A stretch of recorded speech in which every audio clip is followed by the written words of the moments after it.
Hey everyone, before we dive into tonight's story, I want to ask for your help. If you're enjoying this content, please consider using your hype points on this video. It truly helps the channel grow more than you could possibly know, and it allows me to keep bringing you these deep dives into history's darkest mysteries. Also, drop a comment letting me know what time it is where you are and where in the world you're listening from, but only if you want to. We absolutely love seeing where everyone is tuning in from. It's amazing to know this community spans the entire globe. Before we begin, I want to give a huge thank you to Grassblazer for suggesting tonight's topic. This one's for you. Now, let's get into it. The Fourth Exit. The fictional story of Hitler's escape intro. The uncovered dossier. The folder shouldn't have existed. Eamon Weiss knew that the moment his fingers touched the brittle manila edge, jutting from between two files marked Agricultural Trade 1947. He was 3 months into his graduate research fellowship at the Buenos Aires National Archives, scanning declassified Argentine intelligence documents for his thesis on post-war immigration policy. The work was tedious, mind-numbing even. Most days he found nothing but bureaucratic paperwork, visa applications stamped with fading ink, and shipping manifests listing cargo that had long since rotted away. The archive reading room was empty that afternoon, which was unusual even for August, when most researchers fled Buenos Aires for somewhere cooler. The air conditioning rattled and wheezed, barely keeping pace with the oppressive humidity that turned every page he touched slightly damp. Eamon had been working since 9 that morning, sustained only by bitter coffee from the machine in the hallway, and the distant hope that his thesis might actually contain something interesting. But on that humid August afternoon in 2019, everything changed. The unmarked folder had no catalogue number, no reference code, no official stamp. Someone had simply placed it there, wedged between documented history like a secret waiting to be discovered, or perhaps like evidence someone meant to file properly but never did. The folder itself was old, genuine 1940s vintage by the look of it, not a reproduction. Eamon pulled it free with the care his archival training demanded, though his hands were already shaking with the instinct that he'd found something significant. He opened it on the desk, and what he found inside would consume the next 6 months of his life and nearly end it. First there was a photograph, black and white, creased at the corners, clearly taken in the late 1940s based on the clothing style and photographic quality. The image quality suggested it had been taken with a decent camera, not the snapshot quality of amateur photography. It showed a man standing on a wooden dock, mountains rising behind him in sharp peaks that could only be the Andes, a lake spreading out into the distance with that particular clarity of high-altitude water. The man wore a dark suit that looked expensive, European cut, and a wide-brimmed hat pulled low over his face, but not low enough. His moustache was unmistakable, that distinctive shape that had been caricatured 1,000,000 times. His posture was unmistakable, that particular stiffness that came from military bearing and possibly from the chronic back pain historical records documented. The resemblance to Adolf Hitler was impossible to ignore, impossible to explain away as coincidence. Eamon felt his mouth go dry. This couldn't be what it looked like. It had to be someone who resembled Hitler, or a doctored photo, or some kind of elaborate hoax. But the photograph had that quality of authenticity that came from genuine period materials. The paper stock was right. The chemical degradation patterns were consistent with a 70-year-old image. This wasn't created on a computer. Beneath the photo was a typed message on yellowed paper, the kind of onion skin paper used for carbon copies in the 1940s. The text was in German, typed on what appeared to be a German-manufactured typewriter based on the character shapes. Der Führer lebt. The leader lives. No punctuation, no signature. Just those 3 words that upended 70 years of accepted history. The third item was a flight log, or what appeared to be one. The document was official, stamped with Luftwaffe insignia that Eamon recognised from his studies. The header read May 1945, Luftwaffe Transport Division, Special Operations Command. A list of names followed, most redacted with heavy black ink, but one remained visible, typed clearly: A.H. Weber, A.H. Weber, Adolf Hitler Weber. Or perhaps just a coincidence, except there were no coincidences in a folder like this. The flight log listed departure from Tempelhof Airport in Berlin on May 1st, 1945. Destination, Barcelona, with a notation that read, continuing transport arranged. Continuing transport to where? Finally, there was a sealed envelope, or what had once been sealed. The wax seal had cracked with age, deep fissures running through what appeared to be an official government seal, though too degraded to identify which government. The words stamped across the envelope in faded blue ink were still legible. 11th of July, 45, Naval Intelligence, eyes only. Eamon stared at the envelope for a long moment. Part of him wanted to leave it sealed, to photograph the folder as he'd found it and report it to the head archivist. Let someone else deal with whatever was inside. Let someone else take responsibility for whatever truth or lie this represented. But he had come to Argentina to find something meaningful, something that would make his dissertation matter. And whether this was real or an elaborate fraud, it was certainly meaningful. He carefully opened the envelope. Inside was a single sheet of paper, typed on what appeared to be Argentine Naval Intelligence letterhead. The text was in Spanish, and it made Eamon's heart stop. Confirmed arrival of package Alpha via U-boat transport. Subject transferred to Interior Ministry custody as arranged. Recommend maximum security protocol. Subject identification matches provided photographs and physical description. No further naval involvement required. All records to be classified highest level. Package Alpha. Arrived via U-boat. July 11th, 1945. Eamon sat back in his chair, his heart pounding so hard he could feel it in his temples. This couldn't be real. Adolf Hitler died in his bunker in Berlin on April 30th, 1945. Everyone knew that. It was historical fact, documented, verified, accepted by every serious historian in the world. The Soviets found his body. The war ended. The world moved on. Justice, such as it was served. But the documents in front of him told a different story, and someone had tried very hard to make sure that story stayed buried.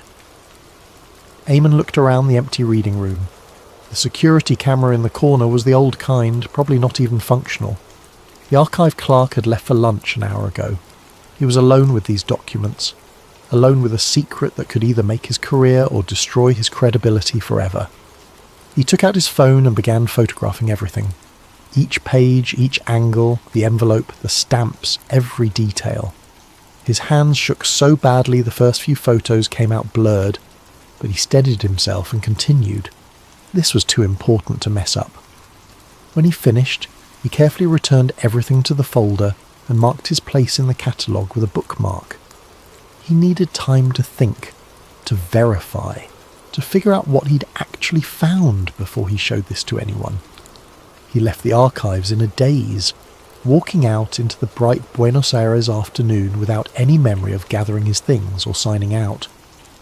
The city moved around him, tango music drifting from a cafe, tourists photographing the colourful buildings of La Boca, life continuing as it always had. But Eamon Weiss knew that his life had just changed forever. He'd found something that shouldn't exist, something that challenged everything he thought he knew about history. And deep down, in a place he was afraid to examine too closely, he believed it might be real. Act 1. The final days in Berlin. To understand how the impossible might have become possible, Eamon had to go back to the beginning. Back to those final chaotic days in Berlin, when the Third Reich collapsed and the Führer allegedly took his own life. Over the next 2 weeks, Eamon barely slept. He spent his days in the archives, maintaining the appearance of normal research, but his nights were devoted to studying everything he could find about Hitler's final days. He ordered books through international shipping, downloaded declassified intelligence reports, and contacted colleagues who specialised in the period without revealing why his interest had suddenly become so intense. The established historical record was clear, at least on the surface. On April 30th, 1945, with Soviet forces closing in on the Reich Chancellery and artillery shells falling on the government quarter every few minutes, Adolf Hitler and Eva Braun committed suicide in the Führer bunker beneath the city. According to the testimony of witnesses, Hitler shot himself while Braun took cyanide. Their bodies were carried up to the garden, doused in gasoline, and burned in a shell crater while the battle raged around them. The next day, May 1st, Joseph Goebbels and his wife poisoned their 6 children and then took their own lives. By May 2nd, the Soviets had captured Berlin. The war in Europe was over, or would be within days. But even the official story had cracks in it from the very beginning. Cracks that had never been adequately explained. Cracks that historians had smoothed over with assumptions and reasonable speculation, because the alternative was too disturbing to contemplate. The first problem was simple but profound. No Western Allied forces ever saw Hitler's body. The Soviets controlled the bunker and conducted their own investigation entirely in secret. They claimed to have found remains, but the evidence was contradictory and kept classified for decades. When Stalin met with Western leaders at the Potsdam Conference in July 1945, he made a shocking statement. In July 1945, at the Potsdam Conference where the victorious Allies met to decide the fate of post-war Europe, Stalin told US and British diplomats something that should have raised more questions than it did. When asked directly about Hitler's death, Stalin said plainly that Hitler had escaped. He suggested the former Führer might be hiding in Spain or Argentina, protected by fascist sympathisers who had survived the war. President Truman and Prime Minister Churchill dismissed this as Soviet paranoia or propaganda, another example of Stalin's tendency toward conspiracy thinking. But Stalin's statement was on the record, documented in official conference notes. Why would the Soviet leader, who controlled the bunker and allegedly had Hitler's remains in Soviet custody, claim the man had escaped? What possible reason would he have to make such a claim unless he genuinely believed it, or knew it to be true? Years later, after the fall of the Soviet Union, Russian investigators would admit that the remains they initially identified as Hitler's lacked proper verification. The dental records were inconclusive, and based on testimony from witnesses interrogated under duress. The skull fragment that supposedly proved Hitler's death, kept in Moscow's state archive and occasionally displayed as a macabre trophy, turned out after DNA testing in 2009 to belong to a woman, probably someone who died in the bunker complex, but certainly not Adolf Hitler. These weren't conspiracy theories. These were documented historical contradictions, admitted by official sources, published in peer-reviewed journals. The problem was that most people, even historians, simply assumed the Soviets had been incompetent, rather than that they had been deceived, or that Hitler had actually escaped. It was easier to believe in Soviet bungling than to question the fundamental narrative of how the war ended. Eamon spent weeks in the archives, cross-referencing everything he could find about Berlin's final days. He discovered that the chaos of that period created a perfect storm of confusion that could have allowed an elaborate deception to succeed. Thousands of Nazi officials fled the city in the last weeks of the war, disappearing into the rubble and smoke. Some escaped through secret tunnels that connected government buildings to the subway system. Others used forged documents and friendly contacts. Many simply put on civilian clothes and walked out of the city amid the flood of refugees. The Führer bunker itself was a maze of corridors and exits, far more complex than popular imagination suggested. While everyone focused on the main entrance through the Reich Chancellery gardens, other passages led to subway tunnels, maintenance shafts, and emergency routes that connected to other government bunkers and facilities. The bunker had been designed with multiple escape routes because Hitler was paranoid about being trapped underground during an air raid. If someone wanted to stage a death and disappear, The bunker's final hours would have been the perfect opportunity. The complex was under constant artillery bombardment. The few remaining staff were exhausted, terrified, and increasingly drunk as the Reich's alcohol supplies were consumed in a final bout of abandon. Visibility in the garden where the bodies were allegedly burned was nearly zero due to smoke from fires burning throughout the government quarter. The witnesses to Hitler's death were few, and their testimony was contradictory. His valet said he'd seen the bodies. His secretary said she'd only heard the gunshot. The SS guards who allegedly carried the bodies up to the garden and burned them gave testimonies that varied significantly in details. Some said the fire burned for hours, others said only for minutes. Some described bodies burned beyond recognition. Others said the faces were still identifiable, and crucially, the person most qualified to identify Hitler's body, his personal physician Theodor Morell, had left the bunker days before the alleged suicide. The dentist who could have definitively identified Hitler from dental records, Hugo Blaschke, had also fled Berlin. The only person left who knew Hitler's dental work intimately was Kader Heusemann, Blaschke's assistant, and she fell into Soviet hands where her testimony would be controlled entirely by Stalin's investigators.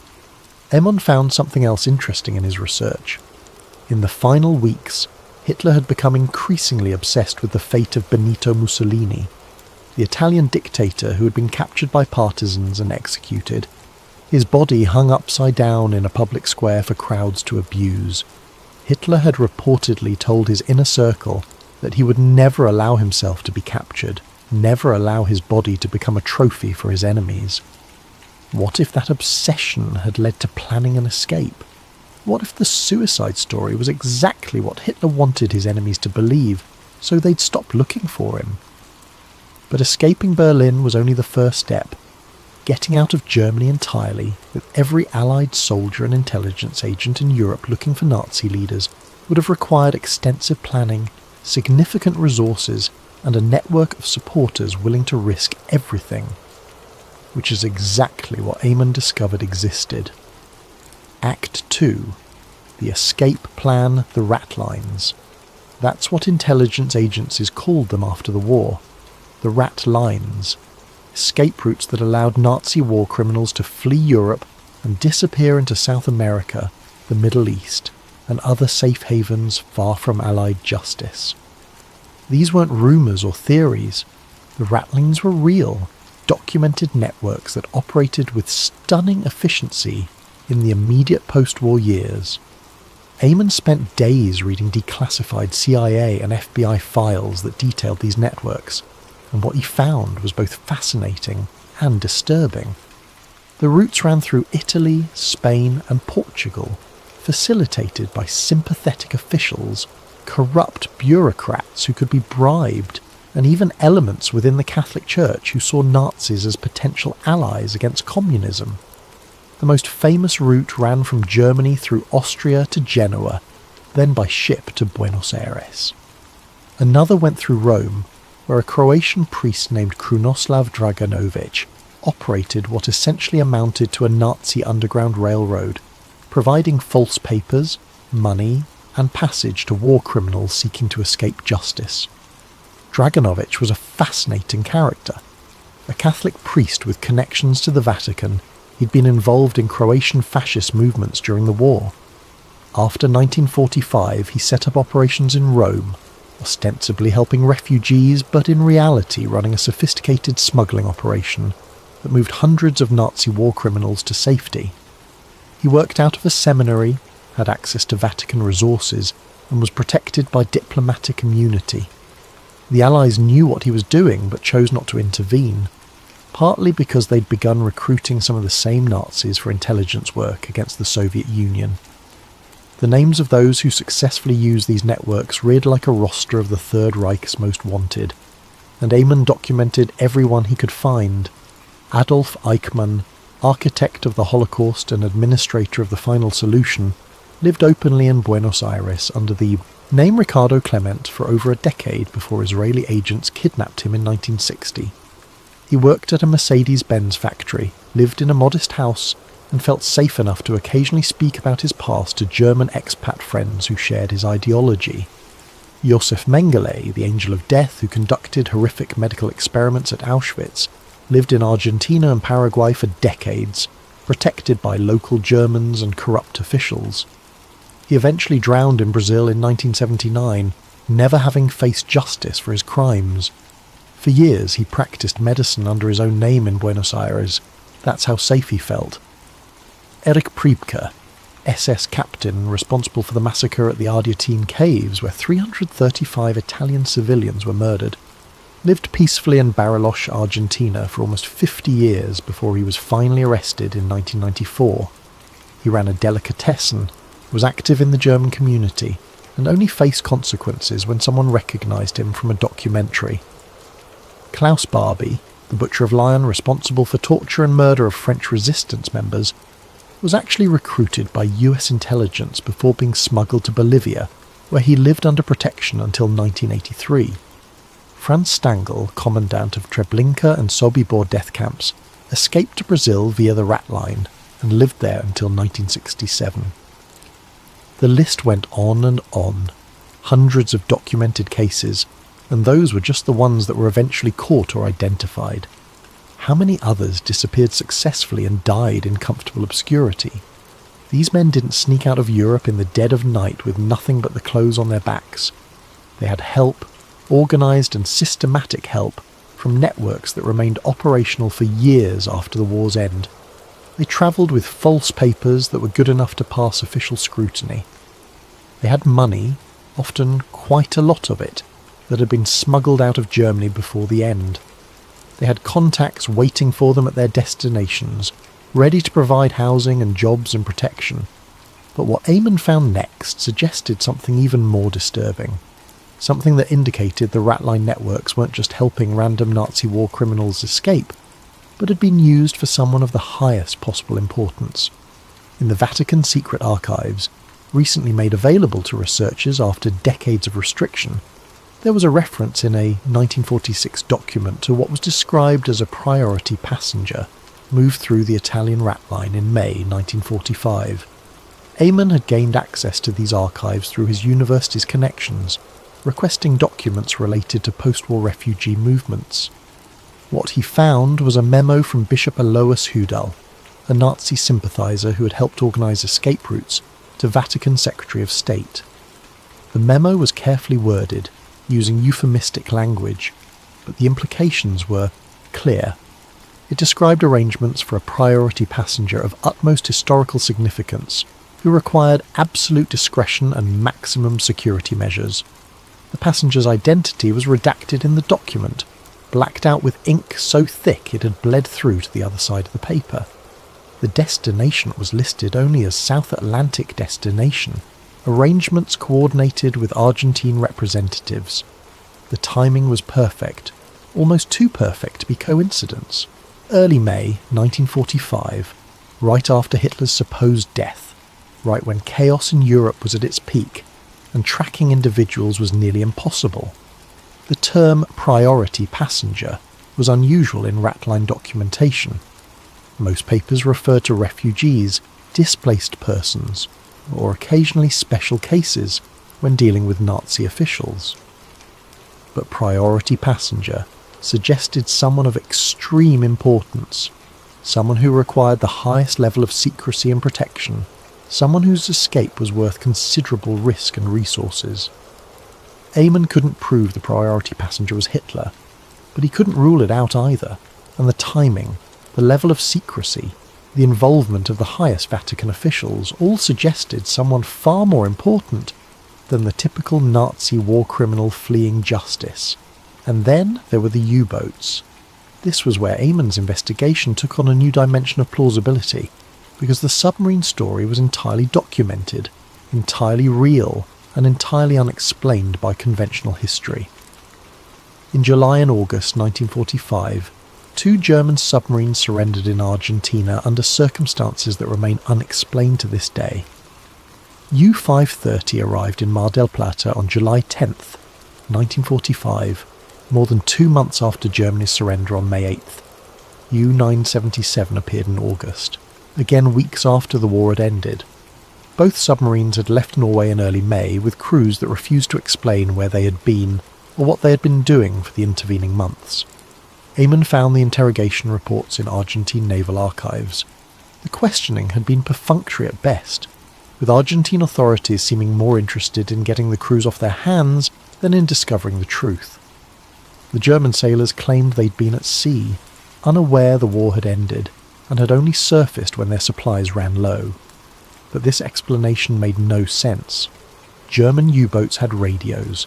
They would have heard about the surrender. They would have known the war was over, and both submarines had left Norway at almost exactly the same time, following what appeared to be prearranged routes to the same destination. That wasn't coincidence. That was coordination. What's more, both submarines had far more range than necessary to reach Argentina. They could have surrendered to Allied forces in the Atlantic. They could have gone to a neutral port in South America's north. Instead, they'd travelled all the way to Argentina's southern coast, as far from Allied control as possible. Argentine authorities interviewed the crews, but found their stories evasive and contradictory. The submarines were impounded. The crews eventually repatriated to Germany, or allowed to stay in Argentina if they chose, and the incident was largely forgotten amid the chaos of the post-war period.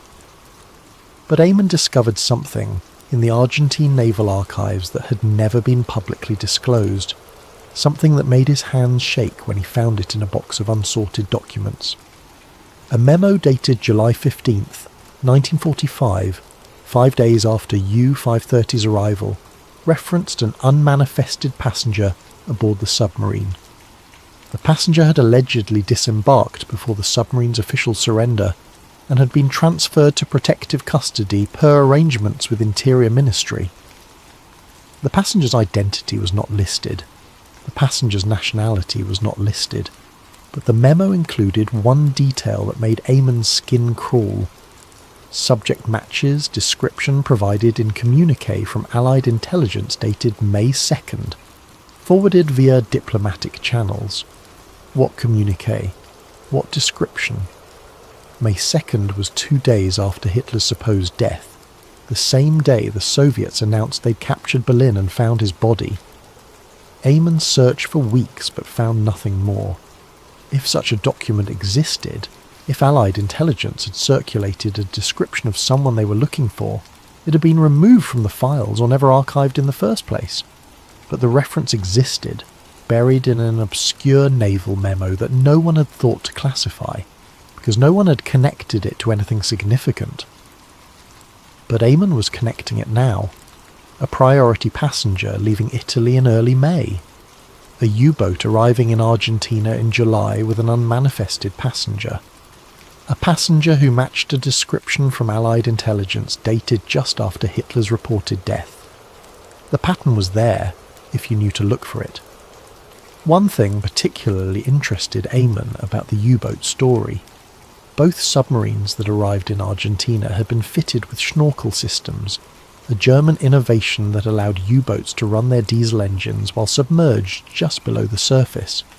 This technology extended their range dramatically and allowed them to cross the Atlantic without surfacing, making them nearly invisible to Allied patrols. If you wanted to transport someone across the Atlantic in secret, a schnorkel-equipped U-boat would be the perfect vehicle. Invisible, self-contained, able to stay submerged for weeks at a time. The passenger would be uncomfortable, certainly, living in the cramped conditions of a submarine for 2 months, but alive and undiscovered. Eamon found one more detail that seemed significant. U-530's commander, Otto Wehrmuth, had refused to explain their mission even under interrogation. Years later, after being allowed to settle in Argentina, Wehrmuth gave a single interview to a German-language newspaper in Buenos Aires. In that interview he made a strange comment. "We carried out our final orders to the letter. What those orders were, I will take to my grave." Wehrmuth died in 1976. Whatever he knew, he kept his word. The implication was clear. Someone important had arrived in Argentina on a U-boat in July 1945. Someone the Argentine government was expecting. someone they were prepared to protect, someone whose presence was so sensitive that all records had to be suppressed. But who could be that important? Who could command such resources, such loyalty, such elaborate arrangements? Eamon knew the answer. He just had to prove it. Act 3. Argentina's role. To understand why Argentina would shelter the most wanted man in the world, you had to understand Juan Domingo Perón and the unique political and social environment of Argentina in the immediate post-war years. Perón was Argentina's president from 1946 to 1955, and again from 1973 until his death in 1974. But in the immediate post-war years, he served as Secretary of Labour and Vice President under President Edelmiro Farrell, positions he used to implement what would become known in whispered conversations among intelligence agencies as his Nazi safe haven program. This wasn't a conspiracy theory or a matter of historical debate. Perón's government openly welcomed Nazi fugitives, though they denied the fugitives were war criminals and insisted they were simply German immigrants seeking a fresh start. Argentina issued thousands of landing permits to Germans, Austrians and Croatians with suspicious backgrounds and often with demonstrably false papers. The country became a refuge for war criminals, SS officers, and high-ranking Nazi officials who feared prosecution at Nuremberg or by Soviet forces. Why would Argentina do this? Eamon found several intersecting reasons as he researched Perón's motivations. First, Perón admired European fascism and saw it as a model for his own political movement, which he called justicialism, but which bore strong resemblances to Italian fascism in its corporatist structure and cult of personality. Perón had served as a military observer in Italy before the war and had been impressed by Mussolini's methods of social control and mass mobilization. Second, Argentina had a large German immigrant population, over 500,000 people by some estimates, and strong cultural ties to Germany. German Argentines were a prosperous and influential community, and they lobbied heavily for the government to help their countrymen escape what they characterized as Allied persecution. Third, and perhaps most importantly, Perón believed that bringing in German technical expertise, even if it meant harbouring war criminals, would help modernize Argentina's military and industrial sectors. He wanted scientists, engineers and military specialists who could help Argentina become a major power. The Nazi regime had developed advanced technology in rocketry, jet aircraft and other fields, and Perón wanted access to that knowledge. And fourth, Perón saw the incoming Cold War clearly. He believed that the West would eventually need allies who weren't squeamish about dealing with former Nazis, that anti-communism would trump concerns about war crimes. He was largely proven right. Within a few years, both the United States and Britain were recruiting former Nazi scientists and intelligence officers for their own purposes. The policy was so well known that Israeli intelligence services spent years tracking Nazi fugitives in Argentina. The Simon Wiesenthal Center documented hundreds of cases. Some Nazis lived under their own names, like Erich Priebke. Others used thin aliases but made no real effort to hide, like Adolf Eichmann, who was listed in the Buenos Aires phone book under his alias. They felt safe because they were safe. The Argentine government protected them, and local police forces were ordered not to cooperate with foreign investigators seeking war criminals. When Israeli agents kidnapped Eichmann in 1960, it caused a major diplomatic incident, with Argentina protesting the violation of its sovereignty, not because they cared about Eichmann, but because they'd promised protection to Nazi refugees, and the kidnapping made them look weak. Among the locations favoured by Nazi expatriates was the town of San Carlos de Bariloche, usually just called Bariloche, in Argentina's Patagonia region. Eamon travelled there in September, 3 weeks after finding the mysterious folder, and what he discovered was both fascinating and disturbing. Bariloche sat nestled in the Andes foothills on the shores of Lake Nahuel Huapi, one of Argentina's most beautiful natural settings. The town looked like it had been transplanted directly from Bavaria. The architecture was alpine, all wooden chalets and steep-pitched roofs designed for snow loads. The population was heavily German, with German language signs on shops and German cultural centres that were really social clubs for expatriates. The landscape was stunning, remote and easy to defend, with only a few roads leading in and out through mountain passes that could be watched or blocked. It was the perfect place to disappear, and dozens of Nazi war criminals had done exactly that. Hermann spent days at the local historical society, which occupied a building that had once been a German social club. The staff were friendly, but became noticeably less so when Eamon explained his research interest. Bariloche had complicated feelings about its Nazi past. On one hand, it was documented history that couldn't be denied. On the other hand, it was bad for tourism and embarrassing for the current generation, who had nothing to do with harbouring war criminals, but bore the stigma anyway. The historical society's archives were incomplete, with notable gaps in documentation from the late 1940s and early 1950s. Building permits were missing. Property transfer records had disappeared. Immigration documentation that should have existed simply wasn't there. Someone, at some point, had cleaned the archives of anything too sensitive. But Eamon was persistent, and he found things that had been overlooked. One property in particular had always attracted attention. Inalco House. Also called Residencia Inalco, it had been built in 1943 by a German businessman named Jorge Antonio, though his actual nationality was disputed. The mansion was enormous by local standards, built on an isolated promontory on the shores of Lake Nahuel Huapi, surrounded by dense forest that made approach by land nearly impossible without being seen. It had its own dock, its own power generation from a small hydroelectric system, and walls thick enough to be called fortified. Erich Priebke, the SS captain, had lived nearby and was known to visit the property regularly. Other Nazi fugitives were rumoured to have stayed there over the years. Local residents remembered German men arriving by boat at odd hours, staying for days or weeks, then disappearing. But ownership records for Inalco House were deliberately obscured.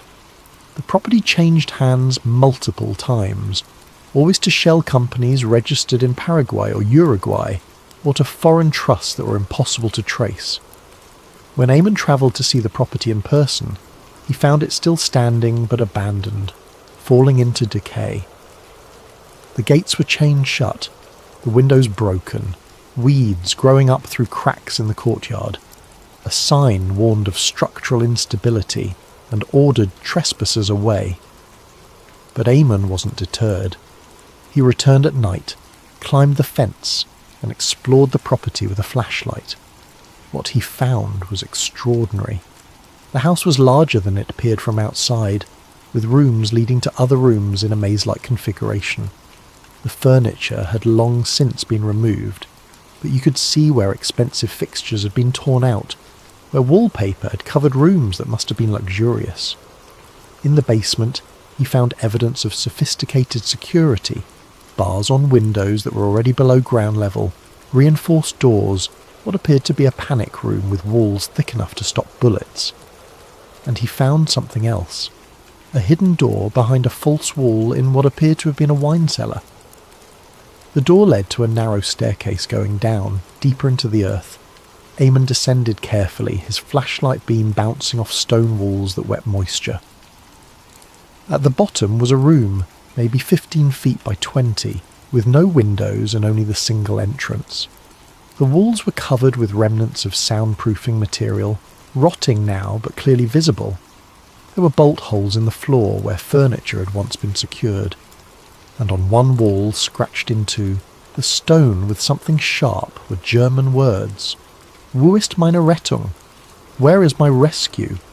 Eamon photographed everything, his heart pounding. This was a cell or a hiding place, or both. A room designed to keep someone concealed deep underground where they couldn't be found by search parties or satellite surveillance. A room where someone had waited, perhaps for years, living in isolation while the world above forgot they existed. He climbed back up and searched the rest of the house more carefully. In what must have been an office, he found something even more significant. Architectural blueprints rolled up and forgotten in a closet. The blueprints, dated 1947 and labelled "Renovations and Security Upgrades," showed the house's floor plan. On the official blueprints filed with the municipality, there was a standard basement. But someone had made handwritten notations in the margins of these copies, in German, referencing a gesicherte Unterebene, secured sublevel, that wasn't shown in the official plans. One notation, written in faded pencil and barely legible, read, "Geschützter Gast 48 bis 54. Protected Guest 48 to 54, 1948 to 1954, a 6-year period when someone requiring protection lived in a secret basement beneath a mansion in Bariloche, Argentina." Eamon carefully rolled up the blueprints and took them with him. This was evidence, real evidence, that someone of importance had been hidden in this house during those years. But who? The notation said "protected guest," which could mean anyone, except combined with everything else he had found, the pattern was impossible to ignore. As he climbed back over the fence and walked to his rental car, Eamon didn't notice the vehicle parked down the road with its lights off, didn't see the 2 men inside watching him with night vision equipment, didn't realise that his investigation had just triggered alarms in circles that still, decades later, wanted certain secrets to remain buried. But he was about to find out. A-Seat 4, the witnesses who never spoke. Finding documentary evidence was one thing. Finding witnesses was another, and infinitely more challenging. By 2019, 74 years after the war's end, almost everyone who could have known the truth was dead. The generation that lived through the 1940s was gone, taking their secrets with them. But Eamon discovered that a few people had left behind statements, testimonies, and deathbed confessions that were either ignored or suppressed at the time, dismissed as the confused memories of the elderly or the attention-seeking lies of people trying to make themselves seem important. The first was Adelheid Schultz, and her story consumed weeks of Eamon's investigation. Schultz was a German nurse who had worked with the SS Medical Corps during the war, stationed at various locations, including a field hospital on the Eastern Front. She was 36 years old when the war ended, and like many Germans with compromising pasts, she fled to South America rather than face denazification proceedings in occupied Germany. She arrived in Argentina in 1947 and settled in Bariloche, where she ran a small clinic serving the local German community. By all accounts, she was a skilled nurse and well-liked, though she rarely spoke about her past. She died in 1968 at the age of 62 from cancer, and it was only in her final days that she made statements that should have attracted more attention. Before she died, Schultz met with a Catholic priest, Father Miguel Serrano, to make her final confession. Serrano was an elderly Spanish priest who served Bariloche's small Catholic community, and who had a reputation for being discreet and understanding with his German parishioners, many of whom carried guilt for their wartime activities. Serrano kept written records of significant confessions, a practice that was technically against church doctrine, but not uncommon among older priests who wanted to document potential historical importance or who felt certain truths needed to be preserved. His journals were extensive, covering decades of service, and they'd been stored in the church basement after his death in 1993. Eamon found these journals during his time in Bariloche, guided there by Carlos Villanueva, whose grandfather had rented the house to Hans Bauer. Carlos mentioned that his grandmother had been friends with Adelheid Schultz, and that Schultz had made some kind of dramatic confession before dying. Carlos suggested the priest's journals might still exist somewhere. It took Eamon days of searching church records and speaking with elderly parishioners before he found the journals in a damp basement room filled with the old records. Most were mundane, recording baptisms, marriages, confessions of ordinary sins, but the entry dated October 7th, 1968, 2 days before Schultz's death, was extraordinary. Eamon photographed the entire entry, written in Father Serrano's careful handwriting. Adelheid Schultz came to me today for what I believe will be her final confession. She is dying, in great pain but also in great distress, about events she has kept secret for many years. I have never recorded specific confessions before, but I believe this testimony is of historical significance and may need to be known after her death. Adelheid confessed to providing medical care for a man she identified as the man with the moustache, a phrase she used repeatedly and that I understood to refer to Adolf Hitler, former leader of the German Reich. She said he lived under protection in the Bariloche area from 48 until the mid-50s, though she was uncertain of exact dates as she was instructed never to write anything down or keep records. She described providing treatment for various ailments. The man suffered from Parkinson's symptoms, tremors in his left hand that worsened over the years she treated him. He had chronic digestive issues, severe enough that he followed a strict vegetarian diet. He suffered from chronic anxiety and insomnia, requiring medication that Adelaide had to obtain through connections to doctors in Buenos Aires, who did not question what the prescriptions were for.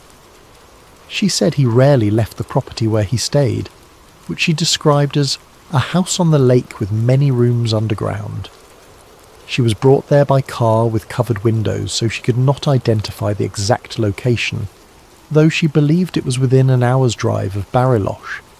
The man was guarded by former SS men, whom she recognised by their bearing, and occasionally by actual recognition of their faces from her time with the medical corps. She said the man was unmistakably the Führer, despite being aged and weakened. She described his moustache, his eyes, his manner of speaking, all matching her memories of newsreels and photographs. He spoke to her only in German, sometimes rambled about the war and how history would vindicate him, sometimes sat in silence for entire sessions staring at the mountains visible through a window.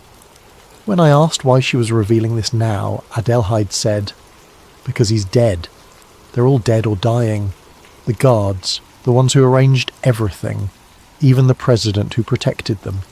And someone should know the truth before we're all gone, and it becomes just another legend that no one can prove. I know what I saw, I know who I treated, and I want God to forgive me for keeping it secret. But I was afraid for my family, afraid of what they would do if I spoke." She died 2 days later. I do not know if her testimony is true, but I believe she believed it was true. Whether it was truth or the confused memories of a dying woman, I cannot say, but I've recorded it here as she told it to me. Eamon read the entry 3 times, his hands shaking. This was testimony, direct testimony, from someone who claimed to have treated Hitler in Argentina. Skeptics would dismiss it as unreliable. The memories of a dying woman, possibly confused or delusional. But the details were so specific, the medical description so precise, that it was hard to dismiss entirely. And there was something about the way Father Serrano had recorded it, noting his own skepticism, but still finding it significant enough to document, that gave it weight. But one witness, even a detailed testimony, wasn't enough. Eamon needed more, and he found it in an unlikely place: the FBI. The Federal Bureau of Investigation had investigated claims that Hitler escaped to South America. This wasn't speculation or conspiracy theory. It was documented fact, available to anyone who filed Freedom of Information Act requests for the relevant files. In 2014, the FBI released hundreds of pages of declassified documents showing that agents had followed up on numerous reports of Hitler sightings in Argentina throughout the late 1940s and early 1950s. Eamon obtained these files and spent days reading through them in his Buenos Aires apartment. Most of the reports were clearly false, obviously mistaken identity or deliberate hoaxes. People saw men with moustaches and reported them as Hitler, or people who disliked their German neighbours made anonymous tips hoping to cause trouble. But some reports were disturbingly specific and came from credible witnesses. One file documented the testimony of a former German naval officer named Helmuth Greiner, who was living in Buenos Aires in 1947. Greiner contacted the FBI's legal attaché in Buenos Aires and claimed to have seen Hitler at a remote estate near Bariloche. Drina provided physical descriptions that matched Hitler, details about security arrangements including armed guards and restricted access, and even sketched a map of the property showing a large house on a promontory overlooking a lake. FBI agents investigated but concluded the lead was unverifiable. Reading between the lines of the report, Eamon could see that the agents had tried to visit the property Greiner described, but were turned away by Argentine authorities who claimed it was private property belonging to a diplomat and thus not subject to search. The FBI had no jurisdiction in Argentina and couldn't pursue it further. Another file documented testimony from an Argentine businesswoman named Isabella Ruiz, who reported in 1951 that she had met someone who looked exactly like the former German leader at a private party in San Carlos de Bariloche. The party was held at the German Cultural Centre, attended by perhaps 40 people, mostly wealthy German expatriates. Ruiz was there as the guest of a German businessman she was dating. She described the man as being in his 60s, with a distinctive moustache, deep-set eyes, and an authoritative manner despite appearing ill. He spoke German and was accompanied by two younger men who she assumed were relatives or caretakers, but who watched the room constantly like bodyguards. He was introduced only as Hans, with no last name given. Ruiz said the other Germans at the party treated him with unusual deference, almost reverence, in a way that struck her as odd. The FBI files show that agents had interviewed Ruiz and found her credible, noting she had no reason to fabricate such a story, and was actually reluctant to come forward because she feared damaging her relationship with the German community where she did business.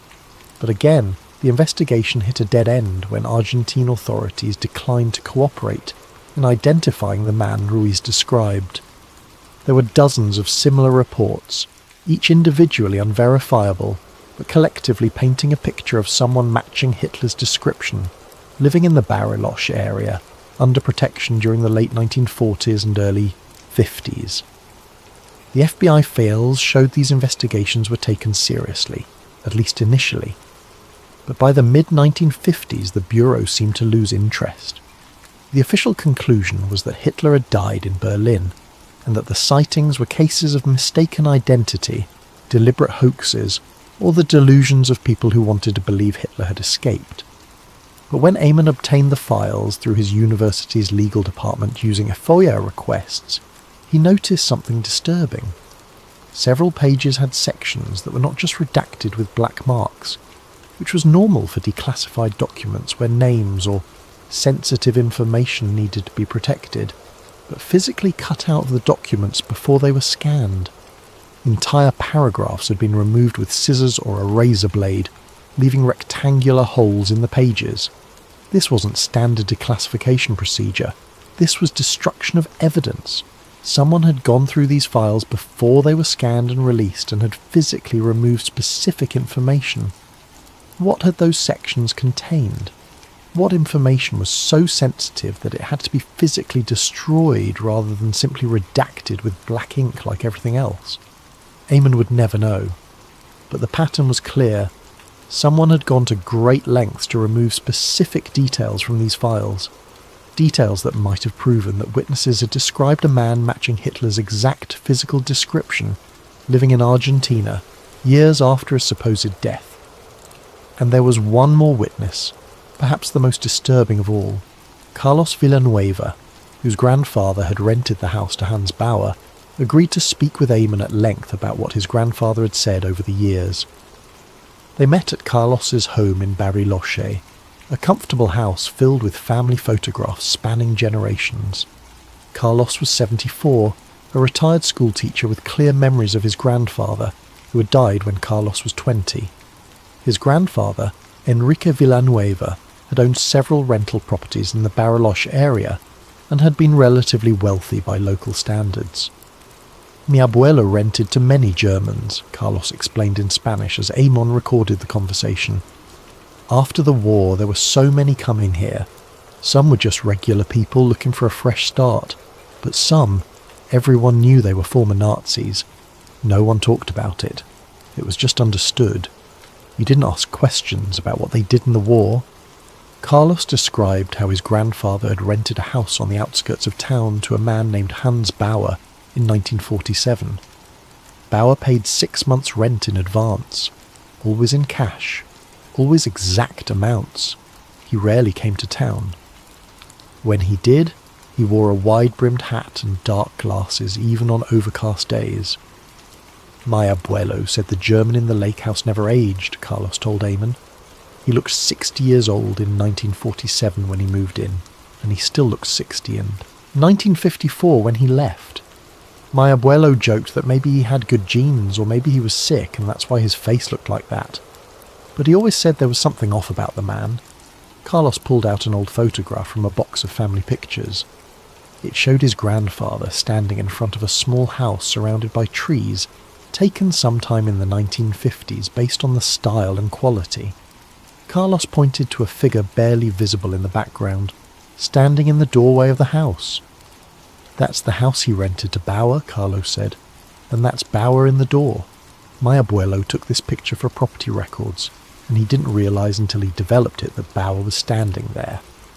Eamon leaned close to examine the photograph. The figure was distant, features not entirely clear, but you could make out a man in dark clothing, a certain posture, and yes, what might be a moustache. "Can I photograph this?" Eamon asked. Carlos hesitated. "My family doesn't like to talk about this. When I was young, my mother told me never to mention the German renter. She said it could cause trouble for the family, but everyone involved is dead now. Maybe it's time the truth came out, whatever that truth is."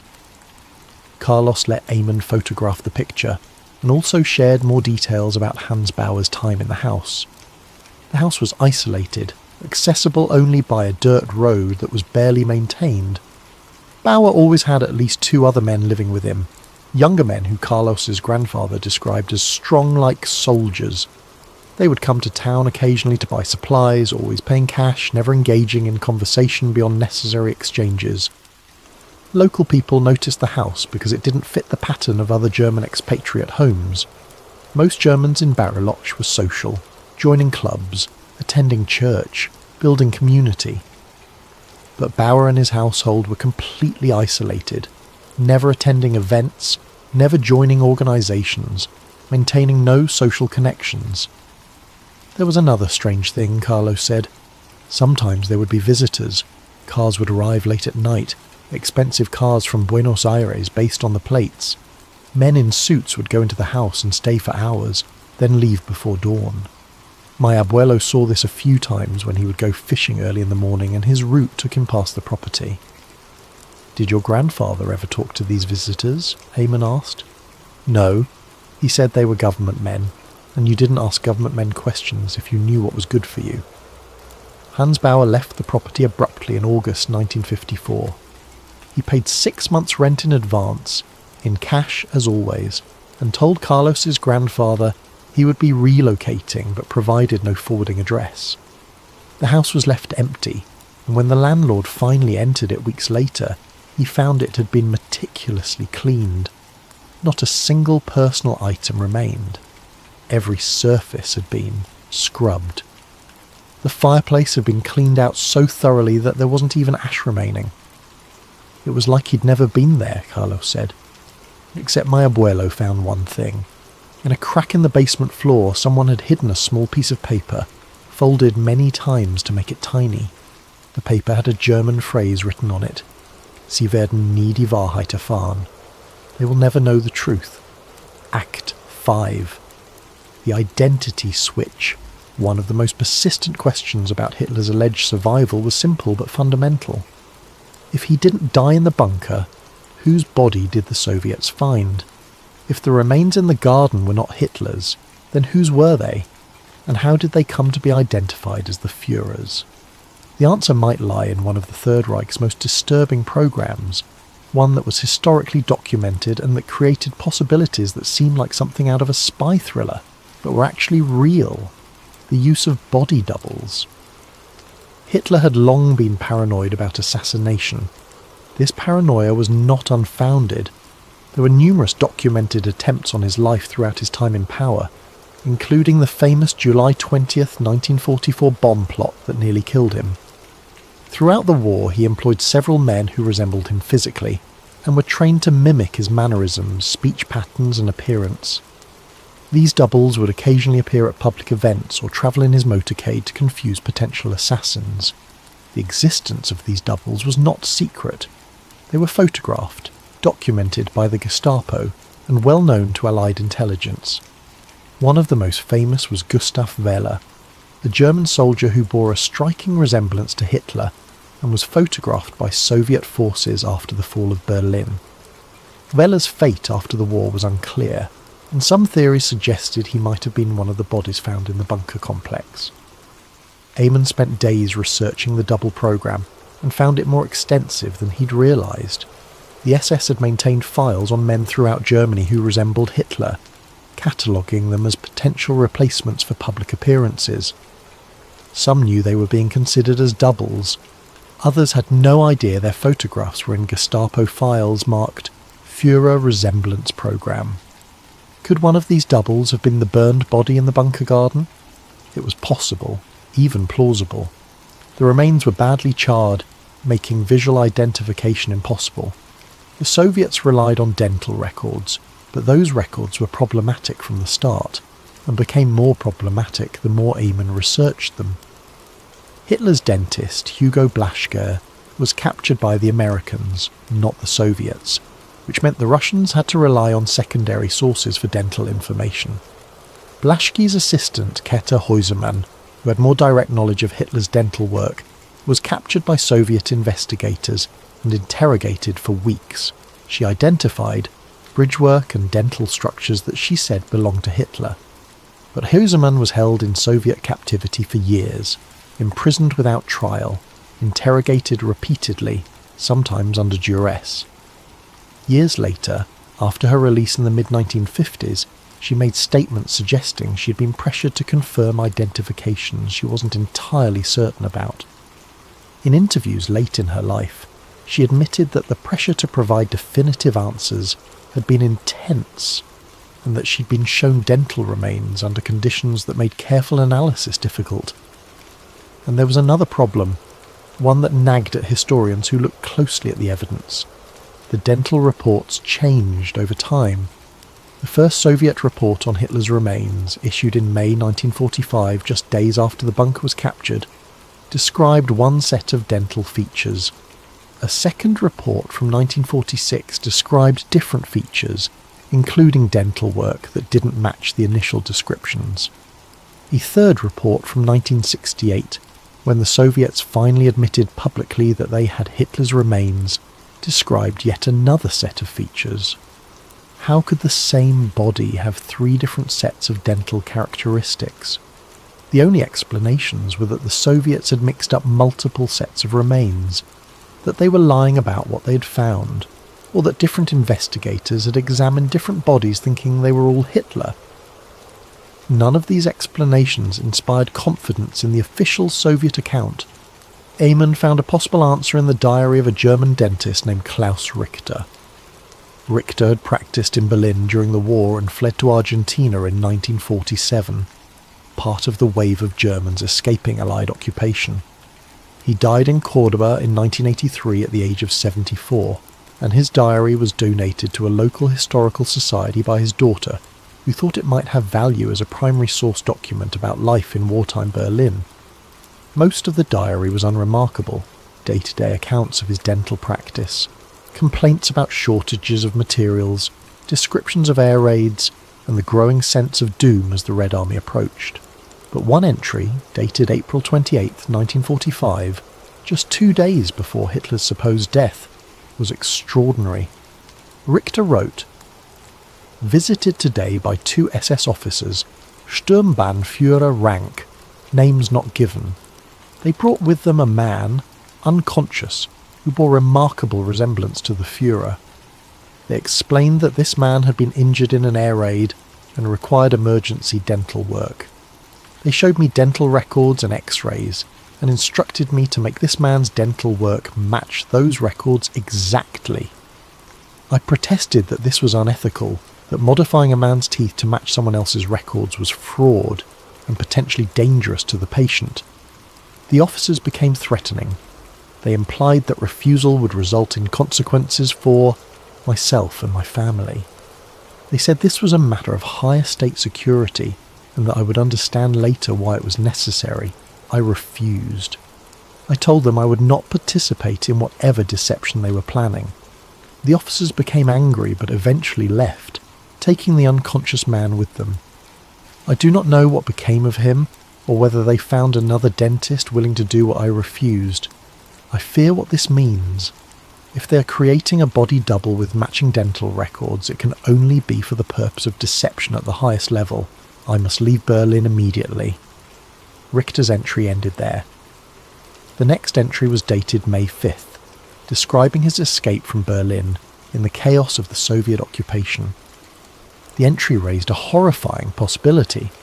What if the dental work the Soviets found wasn't Hitler's at all, but modifications made to a double's teeth to match Hitler's records? What if someone else died in that bunker, either willingly as a final service to the Führer, or unwillingly as a sacrificial offering to create the illusion of Hitler's death? It sounded like something out of a thriller novel, like a plot too elaborate to be real. But in the chaos of Berlin's final days, with SS officers desperate to help their leader escape, with the resources of an entire state apparatus at their disposal, even as that state collapsed, would such a plan have been beyond possibility? Eamon didn't know, but the more he researched, the more he realised that the physical evidence for Hitler's death was far weaker than most people assumed.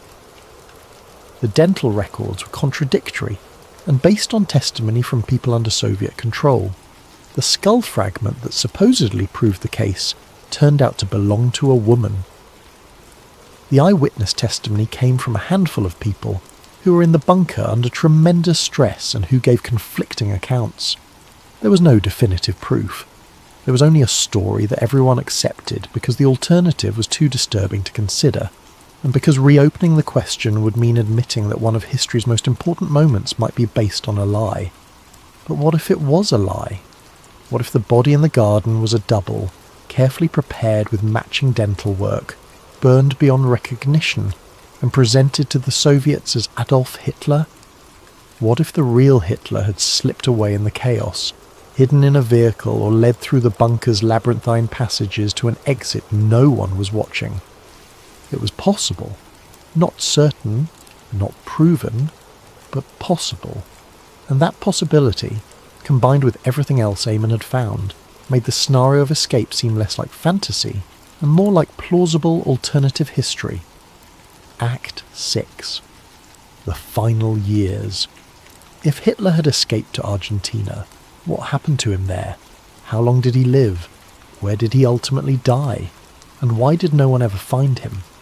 These questions drove Eamon's investigation into its final, most dangerous phase.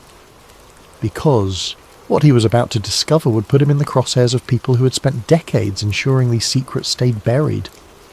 The man known in Bariloche as Hans Bauer had lived in the rented house from 1947 to 1954, but his story didn't end when he left that property. Eamon began tracing what happened next, using property records, immigration documents, and interviews with elderly residents who remembered the German community from that era. 1954 was a significant year in Argentine history. Juan Perón's government was beginning to collapse. Political opposition was mounting, and the military was growing restless with Perón's increasingly authoritarian rule and erratic economic policies. By September 1955, Perón would be overthrown in a military coup and forced into exile. Many of the Nazis living under Perón's protection fled during this period, either deeper into Patagonia, to Paraguay, or to other countries.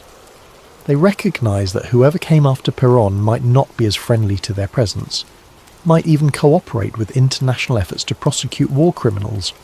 Eamon found evidence that Hans Bauer was part of this exodus. In the Argentine Interior Ministry archives, buried in a box of unsorted documents from the Perón era, was a transportation manifest dated August 19, 1954. The manifest listed special cargo, being moved via military helicopter from Bariloche to an unspecified location in Sector Andino Sur, the southern Andes sector.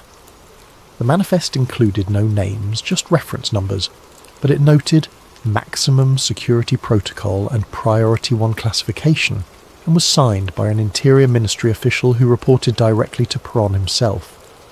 Eamon cross-referenced the date with other documents and found something interesting. August 19th, 1954 was the same date as the memo he'd found earlier, the one that mentioned primary asset moved to Location Condor. Location Condor. Eamon had been trying to identify what that meant for weeks, and finally he found a clue in an unlikely source. A travel book about Patagonia published in 1962 by an Argentine outdoorsman named Roberto Sanchez. The book, Hidden Valleys of the Andes, was mostly about hiking trails and camping spots, but it included a curious section about places that were off-limits to travellers. One passage caught Eamon's attention. In the remote reaches of the southern Andes, there are valleys that appear on no maps and roads that lead to nowhere official. During my expeditions in the late 1950s, I heard rumours from local gauchos about a compound deep in what they called the Condor Valley, named for the large number of Andean condors that nested in the cliffs nearby. The gauchos said German men lived there in a fortified building, men who did not welcome visitors, and who had the protection of the military. I attempted to locate this valley during an expedition in 1960, but was turned back by an army patrol that claimed the area was restricted for military exercises. I have marked this region on my map with a question mark, as it remains one of Patagonia's unsolved mysteries. The book included hand-drawn maps. Eamon found the one showing the Condor Valley region, though Sanchez had admitted he'd never actually seen it. The location was deep in the Andes, at least 50 miles from the nearest town, accessible only by helicopter or by a treacherous mountain road that was impassable much of the year due to snow. Eamon tried to locate Condor Valley on modern satellite maps, but found nothing. The area was part of a national park, largely wilderness, with no roads or settlements visible from above. But the terrain was rugged enough that a compound hidden in a valley might not be visible from satellite imagery, especially if it had been built to be concealed. If Hans Bauer had been moved to Condor Valley in 1954, it would explain why sightings of him in Bariloche stopped after that date. It would explain why FBI investigations in the mid-50s had turned up nothing. He'd been moved to a location so remote that even if someone knew generally where to look, finding him would be nearly impossible. But how long had he stayed there? And when did he finally die? Eamon found hints of the answer in an unexpected place. Among the documents he'd photographed from Father Serrano's journals was a mention of a request he'd received in February 1962. A man had come to the church in Bariloche, speaking German, asking for a priest willing to travel to a remote location to administer last rites to a dying man. Father Serrano had agreed, thinking it was a wealthy German landowner in an isolated estancia.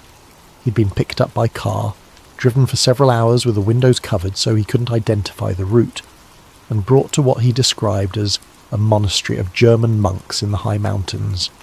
The dying man, whom Father Serrano didn't name in his journal, was very old, very ill, and surrounded by men who were clearly guards rather than monks despite their religious robes. Father Serrano administered last rites, stayed for several hours while the man died, and was then driven back to Bariloche, again with covered windows.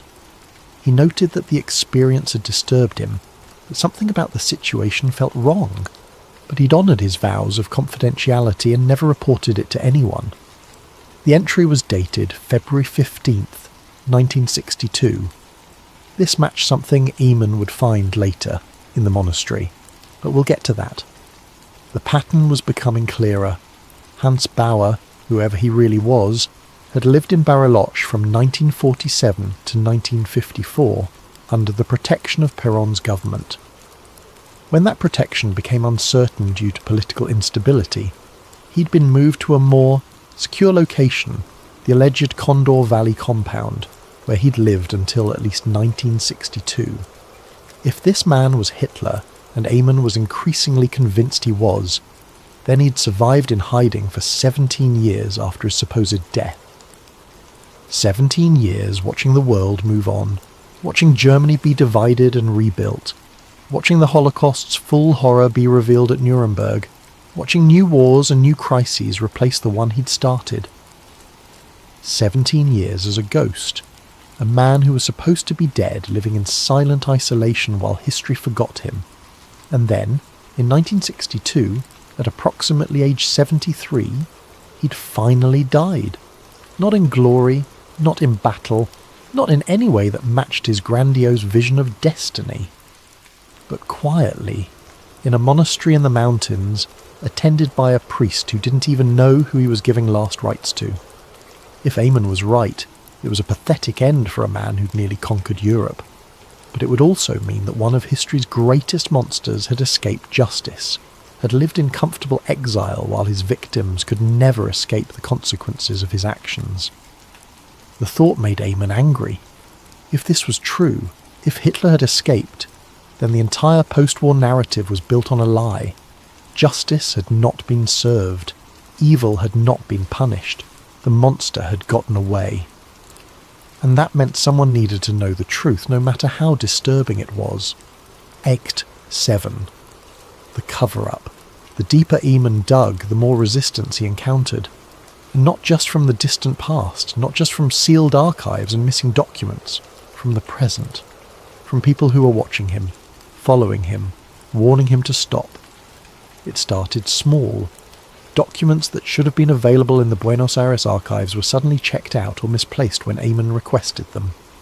Archive clerks who had been helpful became evasive, unable to meet his eyes. One clerk, an older woman named Maria, who'd helped him find several key documents, pulled him aside one afternoon and whispered urgently, "Stop asking about the Germans. Someone came here yesterday asking about you, asking what you've been researching. They showed government identification but wouldn't say which agency. They requested copies of all your document requests. I'm not supposed to tell you this, but you should be careful." Then his apartment in Buenos Aires was broken into. Nothing was stolen, which somehow made it worse than if it had been a normal burglary. His laptop was still there, his camera, his wallet with cash in it. But his papers had been disturbed, carefully rifled through. His research notes had been photographed. He could tell because they weren't quite in the same order he had left them. And on his desk, someone had left a photocopy of his passport photo, with a red X drawn through his face. The message was clear. We know who you are, we know what you're researching, and we can get to you whenever we want. Eamon reported it to the police, but they were dismissive. Nothing stolen, no visible damage, probably just kids looking for money and leaving when they didn't find any. The officer taking his report didn't even seem interested in the marked passport copy, suggesting Eamon had done it himself for attention. Then the warnings became explicit. He received an email from an anonymous account, no profile information, sent through an encrypted service that made tracing impossible. The message was simple. Stop reading. Some ghosts are meant to stay buried. He reported it to local police, who told him it was probably a prank from someone who'd seen his academic profile online. But Eamon knew better. Someone was threatened by his investigation, and that someone had resources. He began to wonder if the cover-up, if that's what it was, extended beyond Argentina. Had other governments been involved in hiding the truth? Had there been an international decision to let certain secrets remain secret? The answer, he discovered, was almost certainly yes. In the declassified CIA files released in the 1990s and 2000s, files that Eamon obtained through academic channels and FOIA requests, there were scattered references to Nazi fugitives in South America. The CIA had monitored these men, tracked their movements, and in some cases even recruited them for intelligence work during the Cold War. Nazi scientists had been brought to the United States under Operation Paperclip, a program that recruited German technical experts despite their wartime activities. The rationale was simple. If America didn't take them, the Soviets would. Morality took a back seat to Cold War competition. But the CIA's interest in Nazi fugitives seemed to end in the late 1950s, at least officially. After that, the agency's position was simple. These men were no longer a priority. The Cold War took precedence. Maintaining good relations with South American governments was more important than pursuing aging war criminals. Eamon found a memo from 1958 that made this policy explicit. The memo, written by a CIA station chief in Buenos Aires and addressed to CIA headquarters in Langley, recommended that termination of search efforts for remaining high-value Nazi targets be implemented. The reason given was brutally frank. South American stability takes priority over historical accountability. Continue monitoring but cease active investigation. In other words, the CIA knew there were still Nazi fugitives in Argentina, but pursuing them risked destabilizing governments that the United States needed as allies against communism.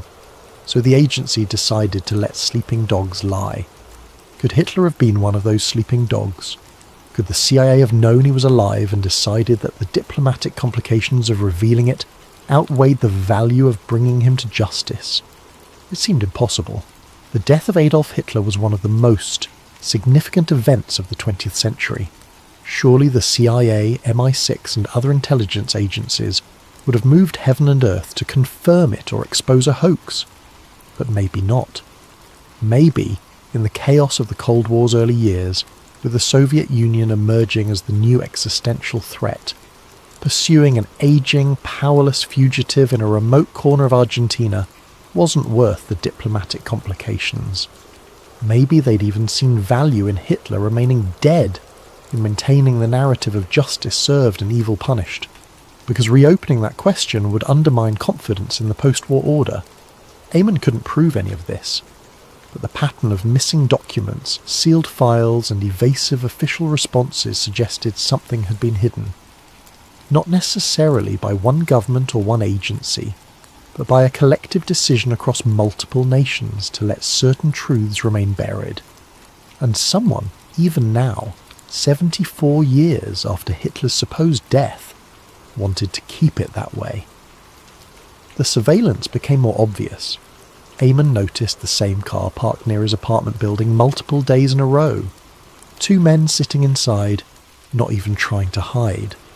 When he went to the university library, the same men were there, sitting at different tables but always watching. He started taking precautions. He made copies of all his research, storing them in multiple locations, uploading encrypted files to cloud storage, mailing physical copies to trusted colleagues abroad. If something happened to him, he wanted the information to survive. His thesis advisor at the university called him in for a meeting. The conversation was uncomfortable from the start. Eamon, there have been complaints, concerns about the university's reputation. Some of your research requests have attracted attention from people who are influential with our funding sources. Influential how? Eamon asked. I can't say specifically, but I've been advised to suggest that perhaps you should consider focusing on a different topic, something less controversial, something that won't raise questions about the university's judgment in supporting your work. Are you telling me to stop my research? I'm telling you that your current line of inquiry is making people nervous. People who have the power to make life difficult for this program and for you personally.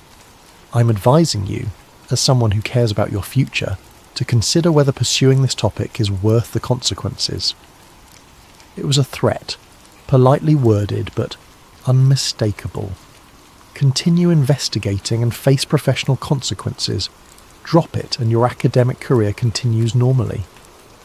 Eamon realised that his investigation had reached a point where powerful people, whoever they were, wanted him to stop.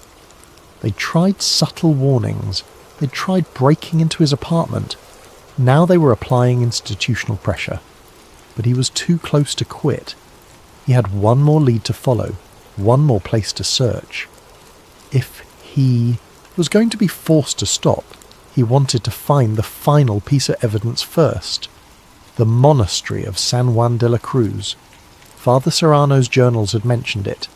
Carlos Villanueva had said his grandfather spoke of monks keeping German secrets. and Eamon had found a reference in Argentine church records to a Benedictine monastery in the southern Andes that had been founded by German monks in the 1920s and that had remained closed to visitors for decades. If the protected guest had been moved from Condor Valley to a more secure location as he aged and became ill, a monastery would be perfect. Isolated, self-contained, protected by religious privilege, and staffed by people loyal to a shared ethnic and possibly ideological background. Eamon knew it was a risk. If the surveillance was as serious as it seemed, going to the monastery would make him vulnerable. But he'd come this far, he couldn't stop now. He made arrangements to visit, claiming to be researching Catholic missions in Patagonia for his dissertation. And on a cool morning in late October, he drove into the mountains, following directions that took him further from civilization with every kilometre. What he found there would either vindicate everything he believed or prove he'd been chasing shadows.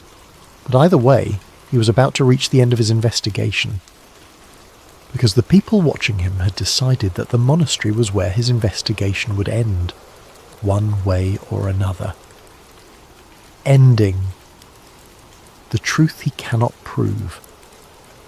The monastery of San Juan de la Cruz sat at the end of a winding mountain road, 3 hours from Bariloche, surrounded by pine forest and snow-capped peaks that rose like ancient sentinels into the pale sky. The road itself was barely maintained, more gravel and dirt than pavement, climbing through switchbacks that offered dizzying views of valleys dropping away thousands of feet below. Eamon drove slowly, his rental car struggling with the altitude and the grade. He passed no other vehicles, saw no signs of human habitation beyond the road itself, which looked like it was used rarely enough that grass grew in patches where the gravel had worn thin. The monastery appeared suddenly around a final curve.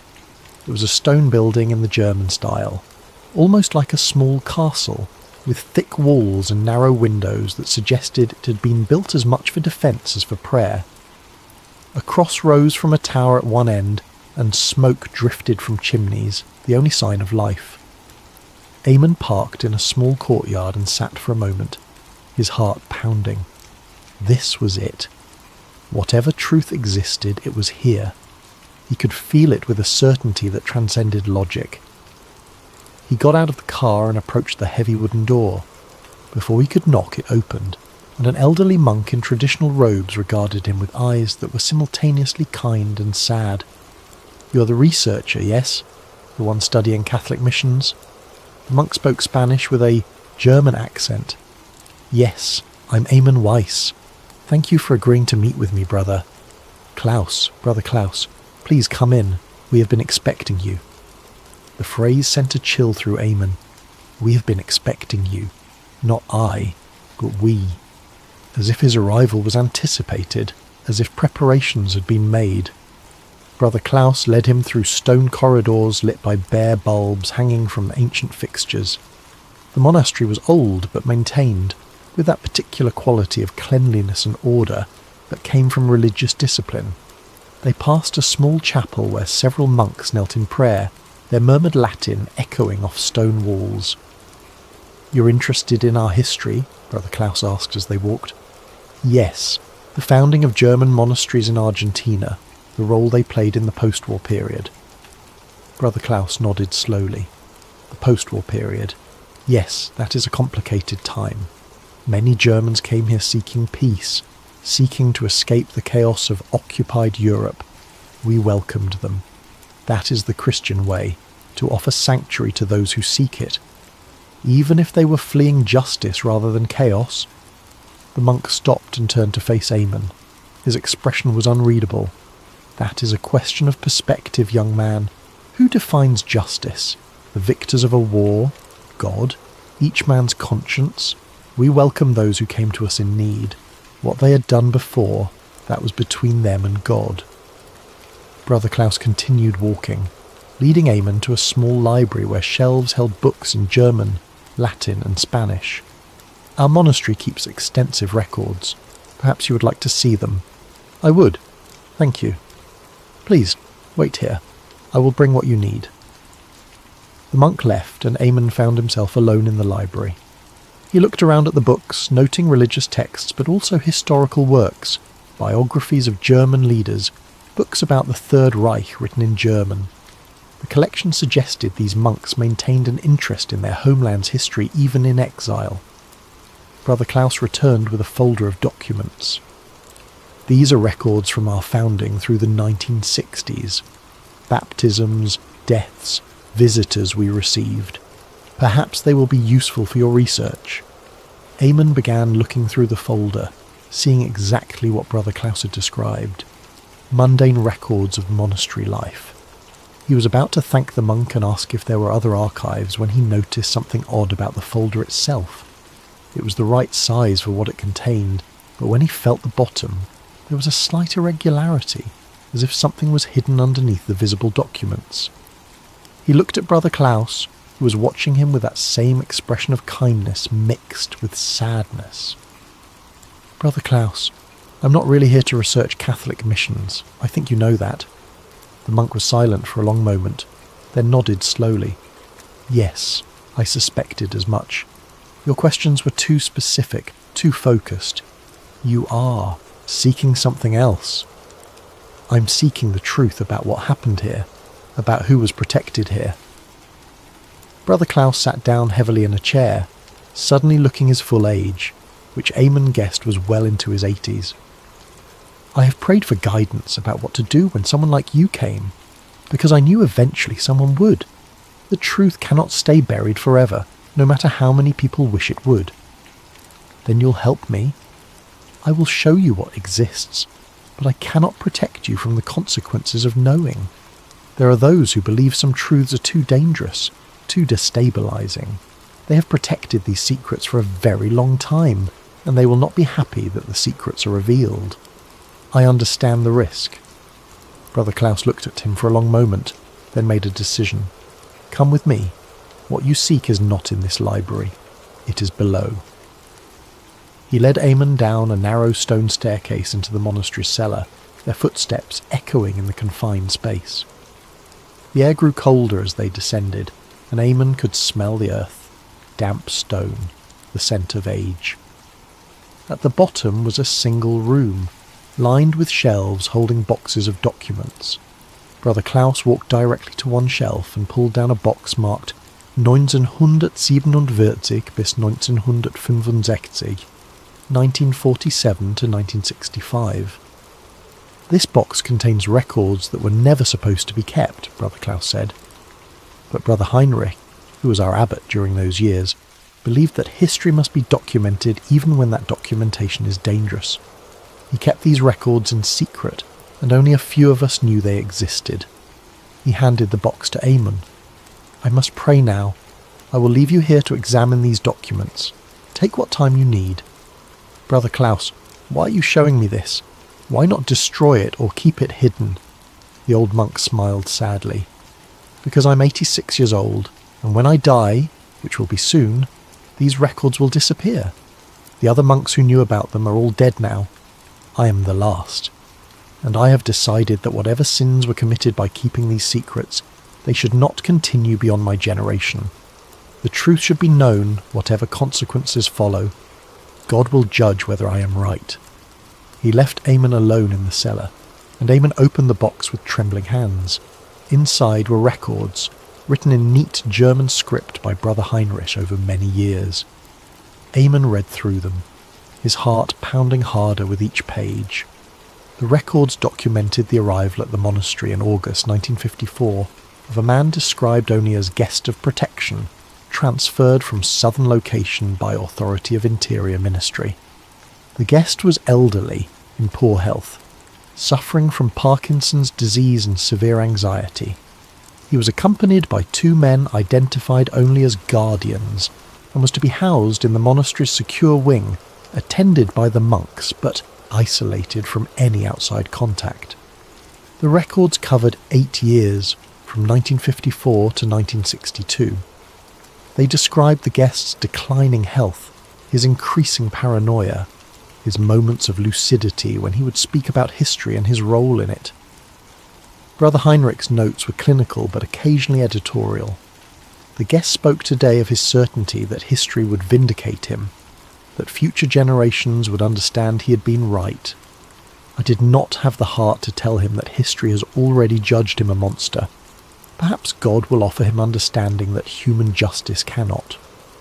The final entry was dated February 12th, 1962. The guest died today after 3 days of unconsciousness. Father Serrano from Bariloche came to administer last rites. We will bury him in the monastery cemetery under the name he'd been using. May God have mercy on his soul, for men will not. Beneath Brother Heinrich's records were the documents Eamon had been seeking. A passport, Argentine, issued in 1953 under the name Kurt Olden. The photo showed an older man, perhaps in his 60s, with a thin moustache and deep-set eyes.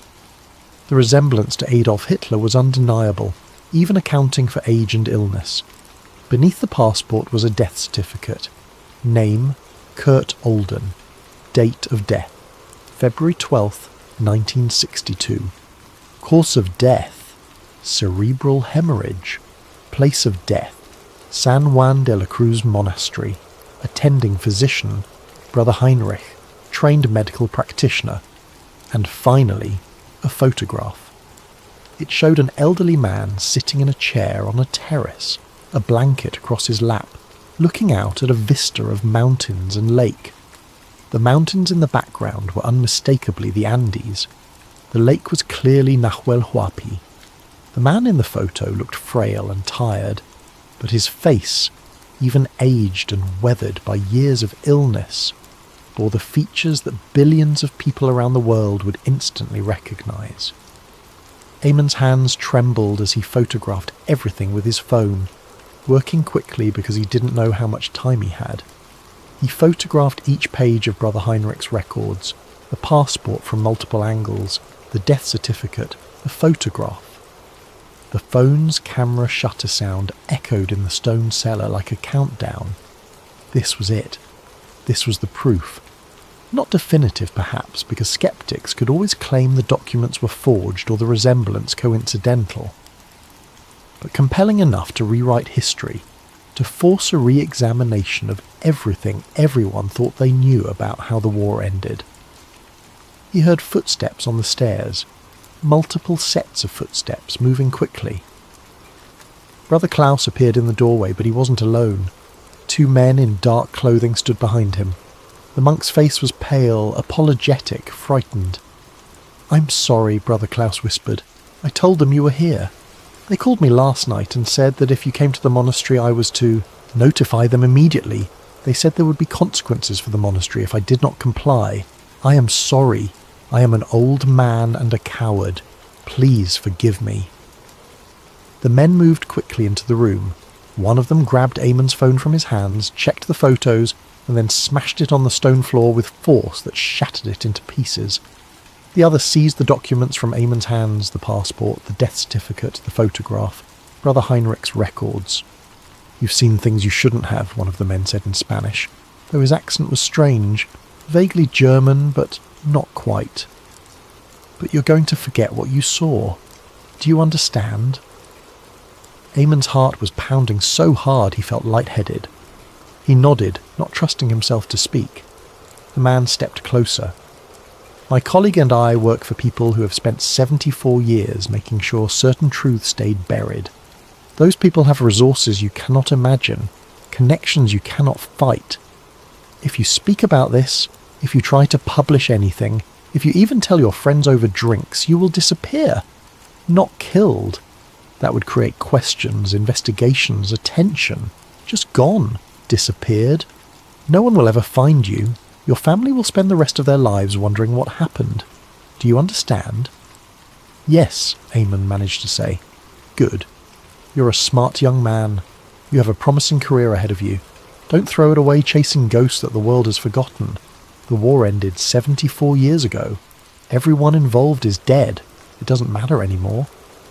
"But it does matter," Eamon said, finding his voice. "The truth matters. History matters. If he escaped, if Hitler lived while his victims couldn't, that matters." The man's expression didn't change. "No, it doesn't. Because even if you proved it, What would change? Would it bring back the dead? Would it provide justice? Or would it just destabilise the comfortable narratives that people have built their understanding of history on? Sometimes, he said quietly, the truth does more harm than good. Sometimes lies that bring peace are better than truths that bring chaos. He nodded to his colleague, who pulled a syringe from his jacket pocket. What is that? Eamon asked, fear flooding through him. Nothing harmful, a sedative. You'll sleep for a few hours. When you wake up, you'll be in your apartment in Buenos Aires. Your rental car will be returned. Your belongings will be waiting for you. And you will forget about this investigation and go back to your normal academic work. Do you understand? Eamon wanted to fight, to run, but the other man was holding his arm with a grip like iron. He felt the needle enter his vein, felt the cold rush of the drug entering his bloodstream. Why? He started to ask, but his tongue felt thick, his thoughts scattering like leaves in wind. The last thing he heard before darkness took him was one of the men speaking quietly to Brother Klaus. The monastery's funding will continue. Your silence is appreciated. Destroy the remaining records in that box. This ends here. Then nothing. Eamon woke in his apartment. It was dark outside. His head throbbed. He was lying on his couch, fully dressed, with no memory of how he'd gotten there. He sat up slowly, trying to piece together what had happened. The monastery, Brother Klaus, the documents, the men who took everything. He checked his pockets. His wallet was there. His keys. Everything normal except his phone was gone. On his coffee table was a new phone, identical model to his old one still in the packaging. A note was attached. Your phone was damaged. Here is a replacement. We hope you will reconsider your research focus. Eamon's laptop was open on his desk. He checked his research files. Most were still there, but the documents he'd scanned at the monastery were gone. His cloud storage backups had been wiped. The physical copies he had mailed to colleagues.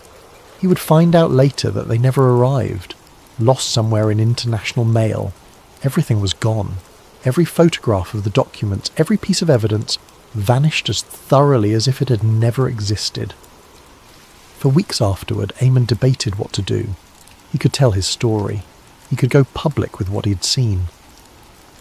But without evidence, who would believe him? He'd be dismissed as a conspiracy theorist, an academic whose research had driven him to seeing patterns where none existed. And there was the threat, explicit, credible. If he spoke out, he would disappear. He believed them.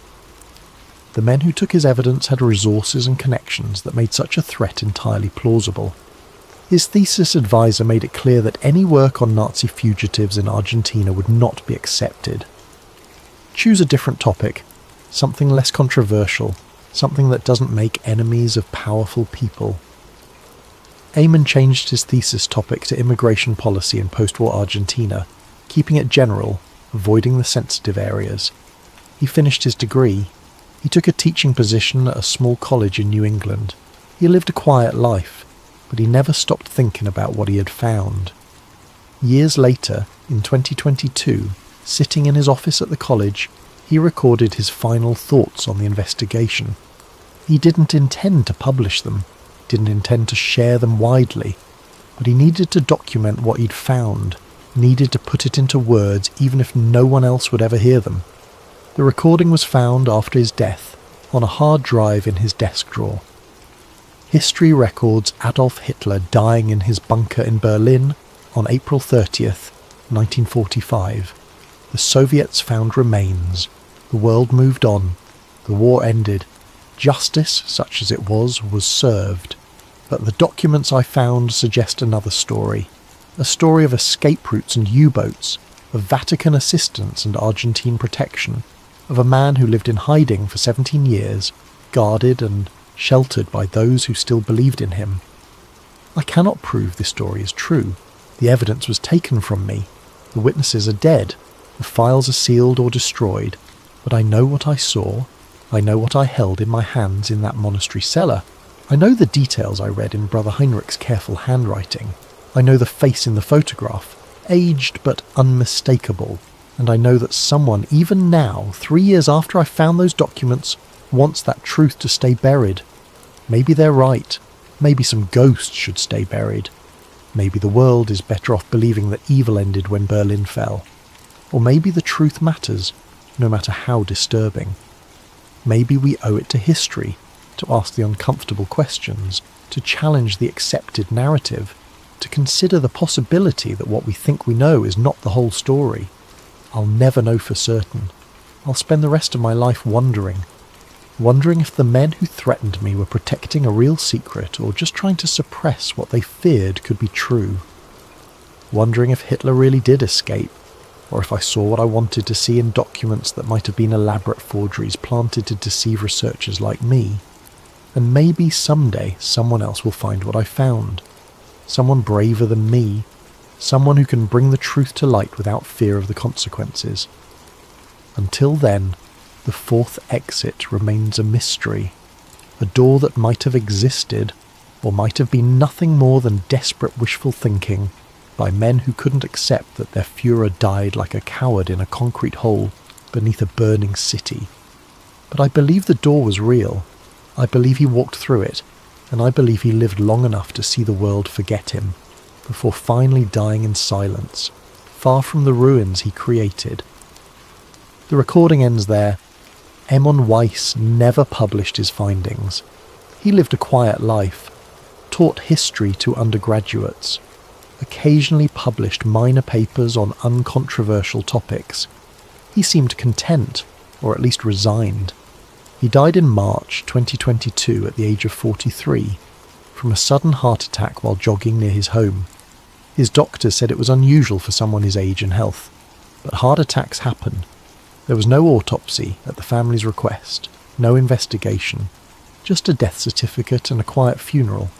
His files, what remained of them, were donated to his university's library as he'd specified in his will. But when researchers tried to access them, they found that most of the documents related to his time in Argentina were missing. The boxes were there, properly labelled, but when opened they contained only blank paper, thousands of blank sheets carefully stacked to give the impression of full document boxes. Someone had removed the contents and replaced them with blanks, recently based on the paper quality, perhaps after Eamon's death, perhaps shortly before. And the folder that started it all, the unmarked manila folder Eamon Weiss found in the Buenos Aires National Archives on that humid August afternoon in 2019. When another researcher requested it based on Eamon's citation notes, the archivist had no record of it. No catalogue number, no filing location, no record that it had ever existed. They suggested politely that perhaps Eamon had been mistaken about where he'd found it, or that he'd misremembered the contents. It was gone. No trace remained. The archivist had no explanation. Things go missing sometimes, one of them said with a shrug. Old documents, improperly filed, they fall apart or get misplaced during moves. It happens. But documents don't delete themselves from the catalogue system. They don't remove themselves from filing cabinets. Someone had gone into the archives and erased all evidence that the folder had ever been there. Some stories refuse to die. They linger in the margins of history, whispered in the dark, impossible to prove but equally impossible to completely dismiss. The fourth exit is one of those stories, a door that might have existed, a life that might have continued in secret, a truth that someone desperately wants to remain hidden. You can believe the official history. April 30th, 1945. The bunker. The body burned beyond recognition. The war's end. The monster destroyed. Justice served, however, imperfectly. Or you can wonder, because the documents existed, at least for one afternoon in an archive reading room, the witnesses spoke, at least in private, before they died. The evidence, for a brief moment, was real enough to touch, to photograph, to hold in trembling hands, and then it vanished. Just like the man himself supposedly vanished on that April day in 1945, leaving behind only burned remains that might have been him or might have been someone else, dental records that changed with each telling, and a story everyone accepted because the alternative was too disturbing to consider. What if the alternative was true? What if the greatest criminal in history escaped justice and lived out his days in comfortable exile, dying peacefully in a monastery, while his victims had been given no such mercy? That would mean the entire post-war order was built on a lie. It would mean the narrative of justice and accountability was fiction. It would mean powerful people and institutions had conspired for decades to protect that lie. It would mean asking uncomfortable questions about who knew what, when they knew it, and why they chose to keep it secret. Maybe that's why the evidence disappeared. Maybe that's why Eamon Weiss died young from an unexpected heart attack. Maybe that's why anyone who gets too close to this truth finds themselves warned away or worse. Because some truths are too dangerous. Some doors should remain closed. Some ghosts should stay buried. Or maybe we're meant to wonder forever, caught between proof and doubt, between history and mystery, never quite certain what really happened in those final chaotic days when Berlin burned and the Third Reich collapsed and the most wanted man in the world supposedly took his own life, the fourth exit. If it existed, Adolf Hitler walked through it and vanished into legend. If it didn't, then we're chasing shadows, seeing patterns where none exist, believing in conspiracies because the truth is too mundane. But I know what Eamon Weiss saw in that monastery. I know what he recorded in his final statement, and I know that 3 years after finding those documents, he died under circumstances that were perhaps not as natural as they appeared. Draw your own conclusions, believe what you choose to believe, but remember that history is written by the victors, and sometimes the victors have reasons to protect certain lies. Thank you for listening. If you enjoyed this deep dive into one of history's most enduring mysteries, please leave a comment below. Let us know what you think. Did Hitler escape? Is it possible? Or is this just one more conspiracy theory in a world full of them? What time is it where you are? And where in the world are you listening from? We love hearing from our global community. And don't forget to use those hype points if you want to support the channel. Every bit helps us keep bringing you these stories, these investigations into the dark corners of history where truth and legend blur together. Until next time, sleep well, or try to. Because some ghosts never truly rest, and some truths, once uncovered, can never be entirely forgotten, no matter how many people try to bury them. The fourth exit. Real or imagined, it represents a question we may never definitively answer, but perhaps asking the question is enough. Perhaps keeping the mystery alive, refusing to accept easy answers, maintaining that healthy skepticism of official narratives, maybe that's how we honour both history and truth. Good night. And remember, the world is full of secrets. Some are meant to be discovered, others are meant to destroy those who find them. The trick is knowing which is which before it's too late. Sleep well.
Tonight we're diving into a story that will make you question everything you think you know about American history. But first, I want to thank Thundy308 for suggesting this story in the comments. Your ideas keep sleep theories alive. If you have video ideas of your own, drop them in the comments below. And if you enjoy these late night mysteries, please hit that like button and subscribe to Sleep Theories for more stories that blur the line between history and conspiracy. Most people don't know America was attacked long before 9/11, Hell, most people don't even know about Pearl Harbor beyond the Hollywood version. But I found out the hard way that our nation's first taste of domestic terrorism happened in 1916, right in New York Harbor. And the real story, it's so much worse than what they taught us in school. My name is irrelevant. Let's just say I'm someone who stumbles into things I shouldn't. 3 months ago, I was helping my grandmother clean out my grandfather's attic in Jersey City. Standard stuff. Old furniture, mouldy books, boxes of Christmas decorations from the 1970s. But tucked away in a corner, beneath a tarp that looked like it hadn't been moved in decades, I found a trunk. Not just any trunk. This thing was old. Really old. The kind of leather and brass construction they don't make anymore, with travel stickers from steamship lines that went out of business before my grandfather was born. The lock was broken, hanging loose like someone had forced it open years ago and never bothered to fix it. Inside, the air smelled of ash and time, burned papers, some so brittle they crumbled when I touched them, insurance ledgers with faded ink. And at the bottom, wrapped in what used to be white cloth, a letter dated July 31st, 1916, the day after the Black Tom explosion. The letter was signed by a man named Samuel Weiser, and he claimed to have witnessed something that, if true, would rewrite American history. He wrote about sabotage, but not the kind they told us about in history class. He wrote about American officials not just watching it happen, but helping it along. They wanted it to happen, the letter said in shaky handwriting. The blast was too perfect, too convenient, and I saw them, our own people, making sure those German boys got exactly where they needed to be. That was 3 months ago. I should have put the letter back, closed the trunk and pretended I never found it. But curiosity killed more than just cats, and now I'm sitting here at 3 a.m, looking over my shoulder every few minutes, wondering if the same people who silenced Samuel Weiser in 1916 are coming for me next. This is my story. If something happens to me before I can tell it properly, at least it'll be out there. Someone needs to know the truth about Black Tom Island. Let me paint you a picture of what America looked like in 1916. World War I was raging across Europe, turning an entire continent into a muddy graveyard. Officially, the United States was neutral. Unofficially, we were making a fortune selling ammunition to Britain and France through a complex network of shell companies and dummy corporations. The centre of this operation was a place called Black Tom Island. Though calling it an island was generous. It was more like a man-made peninsula jutting into New York Harbor, connected to Jersey City by a narrow causeway. From Manhattan you could see it clearly. Massive warehouses, railroad cars lined up like dominoes, and mountains of ammunition crates waiting to be loaded onto ships bound for European battlefields.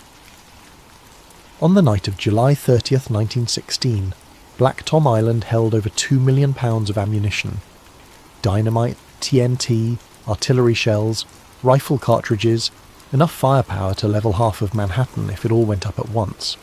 At 2:08 a.m. on July 30th it did exactly that. The first explosion shattered windows across lower Manhattan. The second, 30 minutes later, was so powerful it registered as a 5.5 earthquake on seismographs as far away as Philadelphia.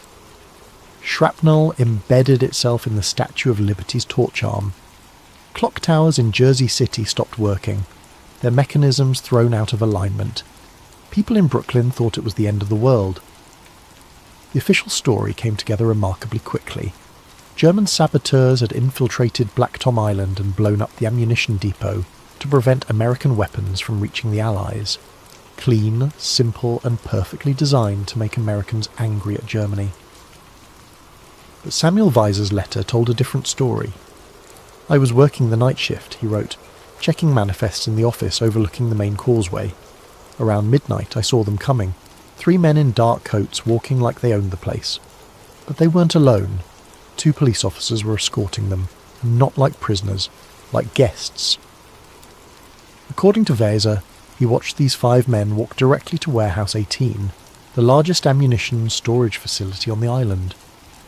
The police officers had keys. They opened doors that should have been locked, disabled alarm systems that should have been active. The Germans, and they were Germans, I could tell by their accents when they talked to each other, they knew exactly where to go, like they had blueprints. The police officers didn't just let them work, they helped them carry the equipment. Vaser wrote that he watched for over an hour as this group systematically placed charges throughout the warehouse. When they finished, they all left together. The police officers drove the Germans away in an official police vehicle. 45 minutes later, Black Tom Island ceased to exist. I tried to tell people what I saw, Vaser's letter continued. The fire chief, the police captain, even a reporter from the Jersey Journal. But every time I opened my mouth, someone would pull me aside and suggest I must be mistaken, must have been confused by the darkness, the smoke, the chaos. After a few days, I stopped trying. After a few weeks, I realised I probably shouldn't have tried at all. The letter was dated July 31st, 1916. According to records I found later, Samuel Vaser disappeared on August 3rd, 1916. His body was never found. The insurance ledger was the second thing I found in that trunk, and honestly, it might have been more damning than Vaser's letter. Numbers don't lie, and these numbers told a story of their own. The ledger belonged to Northeastern Mutual Insurance, a company that specialised in maritime and industrial coverage. Page after page of entries, all dated between August 1916 and December 1917, all related to Black Tom Island claims.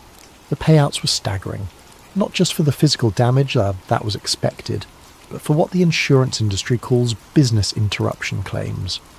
Companies that had been shipping ammunition through Black Tom collected millions of dollars for lost revenue, cancelled contracts, damaged relationships with European buyers. But here's what caught my attention. The companies collecting the biggest payouts weren't small operations that got wiped out by the explosion. They were massive corporations that simply redirected their business through other ports. DuPont collected $2.1 million. Bethlehem Steel got $1.8 million.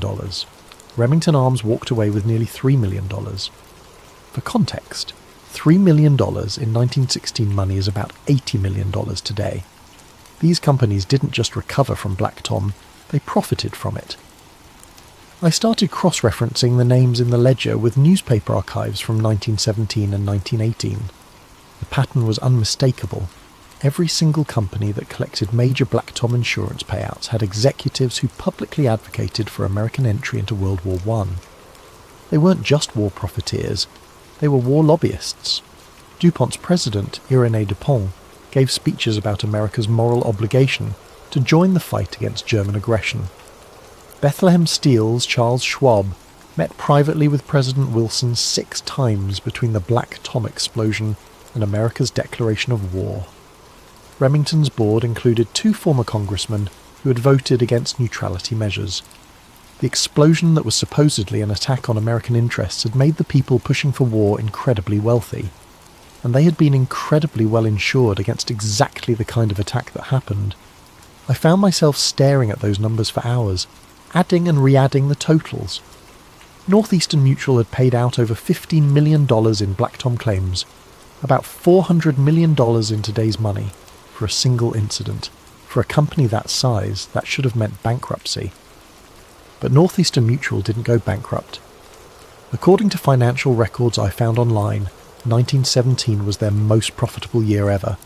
Someone had backed those payouts, someone with deep pockets and deeper connections, someone who wanted those specific companies to have the capital they needed to ramp up war production. The more I dug, the more convinced I became that Samuel Vaser had been right. The blast was too perfect, too convenient. But it wasn't just German sabotage with American assistance.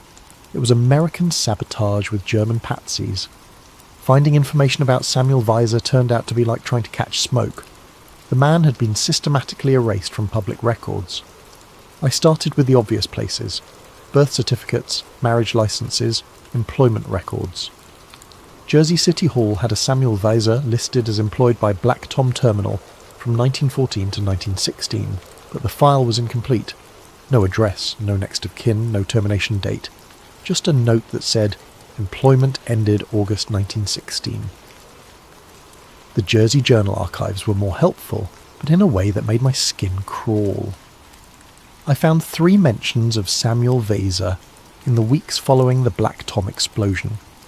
The first was in a list of witnesses being interviewed by federal investigators. The second was a brief quote in an article about the damage assessment, where he mentioned seeing unusual activity before the blast. The third mention was his obituary. Samuel Weiser, 34, dock worker, found deceased in Hudson River August 3, 1916. Cause of death listed as drowning.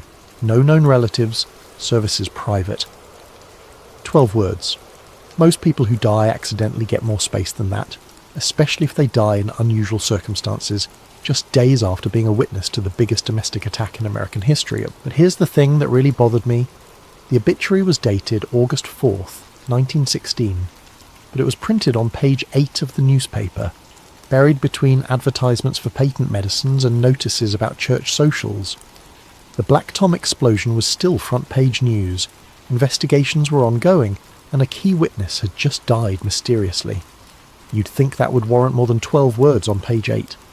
I tried to find records of the investigation into Weiser's death. Police reports, coroner's findings, anything. Nothing. According to the Jersey City Police Department archives, there was no investigation. Samuel Weiser's death was ruled accidental drowning. Case closed, no follow-up required.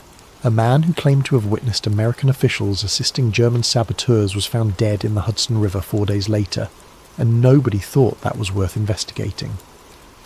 I found myself thinking about those police officers Weiser described, the ones with keys to the warehouses, the ones who escorted the Germans and then drove them away. If Weiser was telling the truth, those officers would have known he was watching from the office window.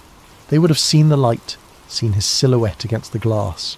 They would have known exactly who could identify them. The more I researched, the more convinced I became that Samuel Weiser hadn't drowned accidentally. He'd been silenced. And whoever silenced him had enough influence to make sure the investigation never happened. But Weiser had been smart enough to write that letter before they got to him. He'd documented what he saw, hidden it away, and hoped someone would eventually find it and ask the right questions. Someone like me. The problem was, if they had killed him for talking in 1916, what would they do to me for digging in 2023? The newspaper archives told a story of narrative manipulation that would make modern spin doctors proud. In the hours immediately following the Black Tom explosion, reporters had no idea what to write. The blast was unprecedented, the damage was massive, and nobody had any official explanation. So they wrote what they saw and what witnesses told them. The first newspaper accounts, published in evening editions on July 30th, described the explosion as an industrial accident of unprecedented scale. Reporters interviewed dock workers, nearby residents, anyone who had seen or heard something. The quotes were revealing. "It looked like the whole harbour was on fire," read Manhattan resident. "We heard 3 distinct explosions, not just one," Jersey City police officer. "There were people running from the island before the first blast, like they knew it was coming," Brooklyn dock worker who was looking across the water with binoculars. But within 48 hours the narrative began to change. A new explanation emerged, seemingly from nowhere. German saboteurs. Articles started focusing on German spies, German plots, the German threat to American neutrality. Witness accounts that didn't fit this narrative simply disappeared from follow-up stories.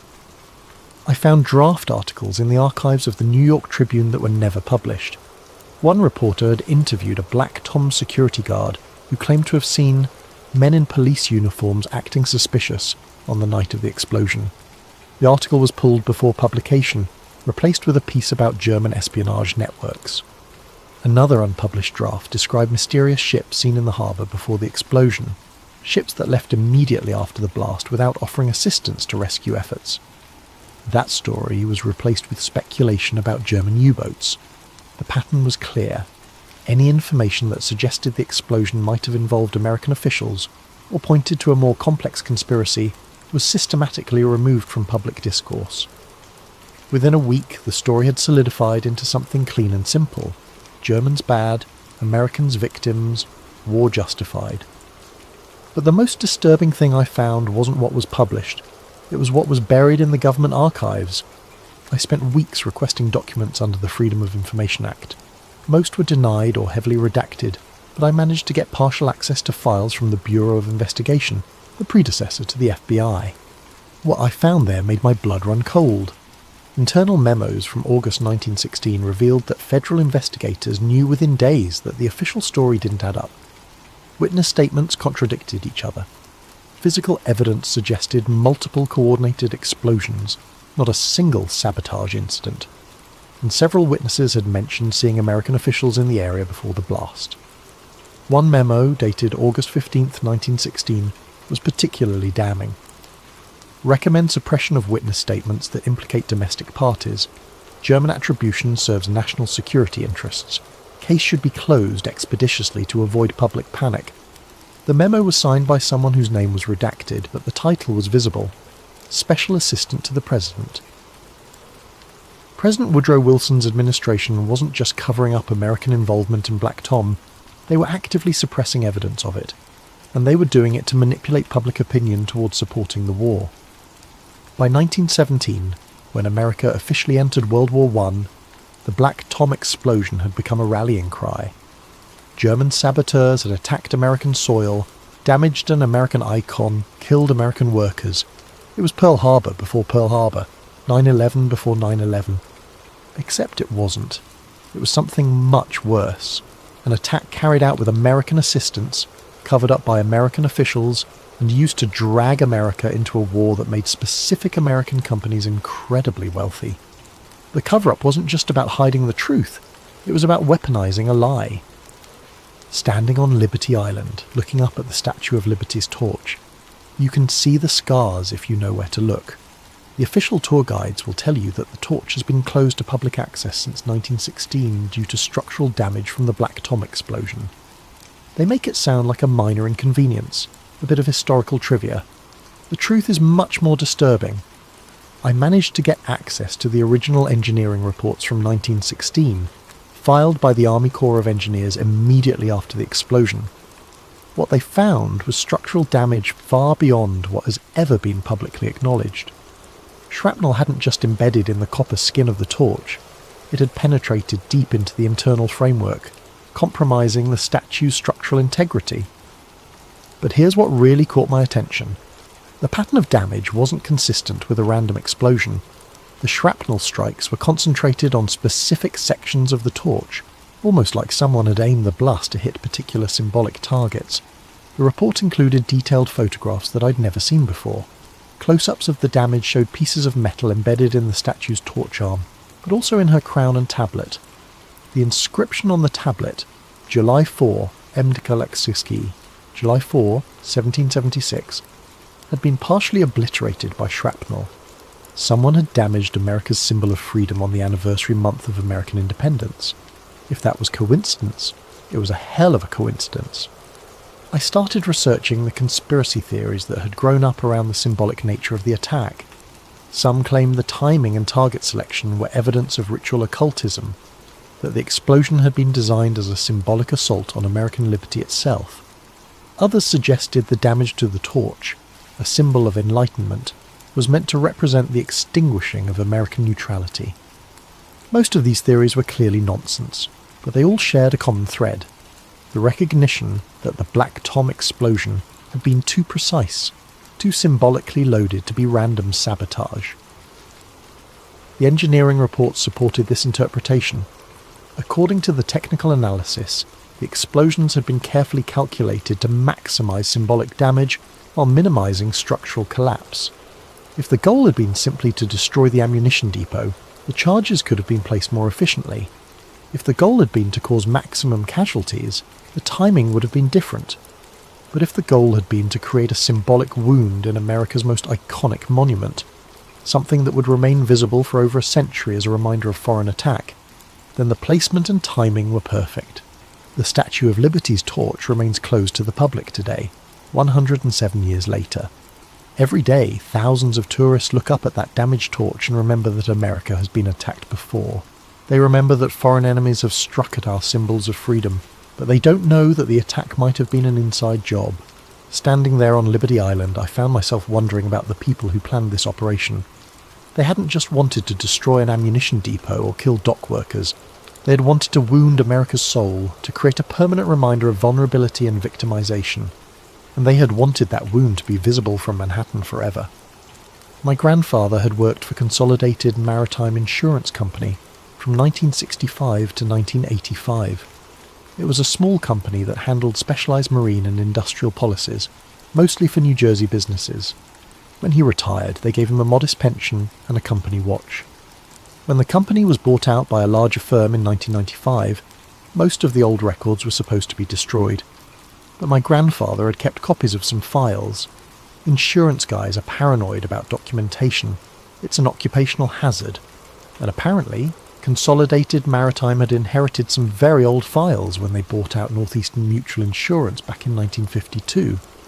The same Northeastern Mutual that had paid out millions in Black Tom claims. I found my grandfather's old company login credentials in a shoebox, written on a piece of paper along with his social security number and pension account information. The login was for a digital archive system that Consolidated Maritime had set up in the 1990s to digitize their older paper files. I figured the system would be long dead, but insurance companies never throw anything away. The login still worked. What I found in those digital files made everything else look like child's play. Northeastern Mutual hadn't just insured the companies that profited from Black Tom, they had coordinated the whole thing. Internal memos from 1916 laid out the operation in chilling detail. Project Torchlight, target Black Tom Terminal, date July 30th, 1916, objectives 1. Eliminate munitions stockpile preventing competitor access to European markets. 2. Generate insurance payouts to capitalise client war production. 3. Create public sentiment favouring military engagement. There it was, in black and white corporate speak. Black Tom hadn't been sabotage at all. It had been a business plan. The memos outlined how Northeastern Mutual had coordinated with Jersey City Police to provide access to German agents who believed they were conducting legitimate sabotage operations. The Germans thought they were striking a blow against Allied supply lines. They had no idea they were being used as cover for an American corporate conspiracy. German assets have been provided with accurate facility maps and timing schedules. Police cooperation secured through standard municipal influence channels. Anticipated civilian casualties, minimal. Anticipated insurance exposure, $15 to $20 million. Anticipated client profits from war production acceleration, $150 to $200 million over 18 months. They had calculated the death toll. They had weighed American lives against corporate profits and decided the profits were worth it. Other files showed the web of connections that made the operation possible.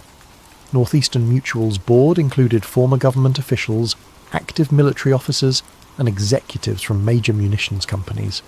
They hadn't just insured these companies, they had been partners with them.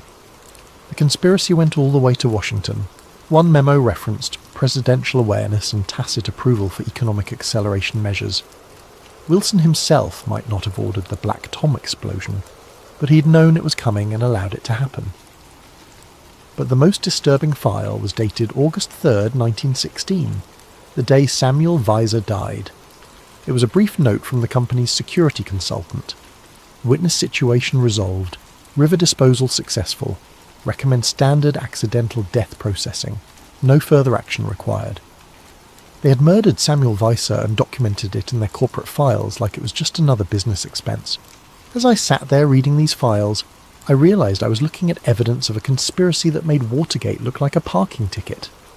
American corporate and government officials had orchestrated a terrorist attack on American soil, used German agents as patsies, murdered witnesses, and used the whole thing as justification for entering a profitable war. And then I realised something else. I was accessing these files through an internet connection. Someone would have logs of my access, digital footprints, timestamps, and IP addresses. If they had killed Samuel Weiser for seeing too much in 1916, what would they do to me for seeing everything in 2023? That's when my laptop froze. The message appeared in the centre of my screen, white text on a black background. You've found enough. Stop digging. I tried to close the browser, restart the computer, pull the power cord, nothing worked. The message just sat there, pulsing slightly, like it was breathing. Then my phone rang. I looked at the screen. Unknown caller. I let it go to voicemail, but it started ringing again immediately. Same caller ID, same insistent tone. On the third call, I answered. Mr. Harrison. The voice was calm, professional, completely emotionless. You've been accessing some very old files tonight. They knew my name. They knew what I'd been doing. They were watching me in real time. "I don't know what you're talking about," I said, but my voice cracked. Not exactly convincing. "The Northeastern Mutual Archives. Consolidated Maritime Insurance Digital Records. Files related to the Black Tom incident of 1916. You accessed them at 11:47 p.m. using credentials belonging to Robert Harrison, deceased.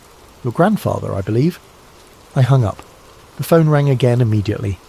"That was rude," the voice said when I answered. "Let me explain your situation. You have discovered information that certain parties would prefer to remain private. You have accessed this information through unauthorized means, which makes you criminally liable. You have also, unfortunately for you, triggered several security protocols that notify us when these particular files are viewed." "Who is us?" I asked. "That's not important. What's important is that you understand the gravity of your situation. The Black Tom incident was resolved over a century ago. All parties involved are long deceased. The companies, the government officials, the insurance carriers, all gone. There is no one left to prosecute, no one left to blame, no one left to hold accountable." "Except the people covering it up," I said. "No," the voice said patiently. "There is no cover-up. There is simply institutional continuity. The files you've accessed are maintained for historical completeness, not because anyone intends to act on the information they contain. They are quite literally ancient history. Ancient history that you kill people to protect. Samuel Vayser died in 1916. Anyone who might have ordered his death would be over 150 years old today. Do you see the problem with your conspiracy theory?" But I was starting to understand something else. The companies might be gone, but the money isn't. The profits from World War I, the insurance payouts, the connections, all of that got passed down, didn't it? To new companies, new families, new power structures. There was a pause. "You're smarter than I hoped you'd be. So what happens now? You kill me too?" "Mr. Harrison, we live in a different world than Samuel Vayser did. In 1916, a dock worker could simply disappear without anyone asking difficult questions. Today, a young man with a laptop and a social media presence cannot vanish without generating exactly the kind of attention we prefer to avoid. So I'm safe? You're useful. Your grandfather kept copies of files he shouldn't have kept. His login credentials provided access to archives that should have been deleted decades ago. You've helped us identify security vulnerabilities that need to be addressed. For that we're grateful." I could hear typing in the background. "However, your usefulness has limits.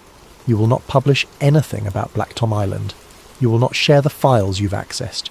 You will not discuss this conversation with anyone. You will delete any copies you've made of these documents and return any physical materials you've found to their proper storage. And if I don't, then you'll discover that the methods we used to silence witnesses in 1916 were primitive compared to what we can do today. We don't need to throw you in the Hudson River, Mr. Harrison. We can destroy your credit, your employment, your relationships, your online presence, your entire existence without laying a finger on you. We can make you disappear into poverty and isolation while leaving you perfectly visible and alive." The line went dead. My laptop screen flickered and returned to normal, showing the insurance website I'd been browsing as if nothing had happened. But when I tried to access the Northeastern Mutual files again, I got an error message. "Archive not found." They had locked me out. But more than that, they had probably deleted everything. All that evidence, all that proof, gone with a few keystrokes. I sat there in my apartment staring at my laptop screen, trying to process what had just happened. A century-old conspiracy, a corporate terrorist attack, government complicity, murder, cover-ups, and it was all just going to disappear back into the shadows where it had been hiding for over 100 years. But they had made one mistake.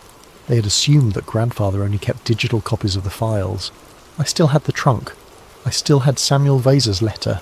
I still had the insurance ledger with all those numbers and names and connections. The question was, what was I going to do with them? It's been 3 weeks since that phone call.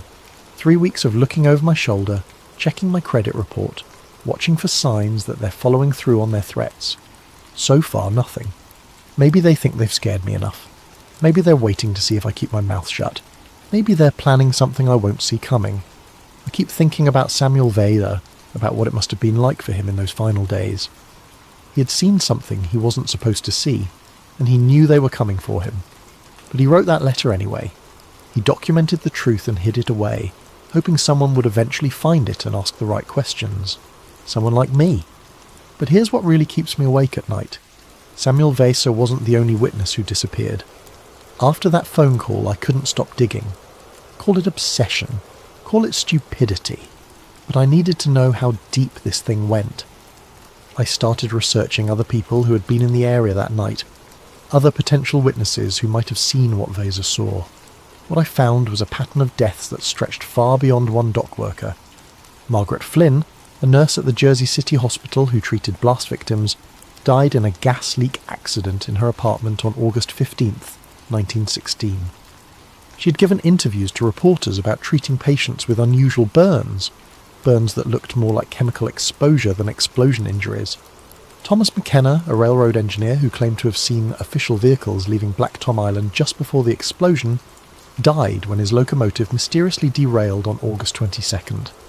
The accident report blamed track malformation, but the tracks had been inspected and cleared just hours earlier.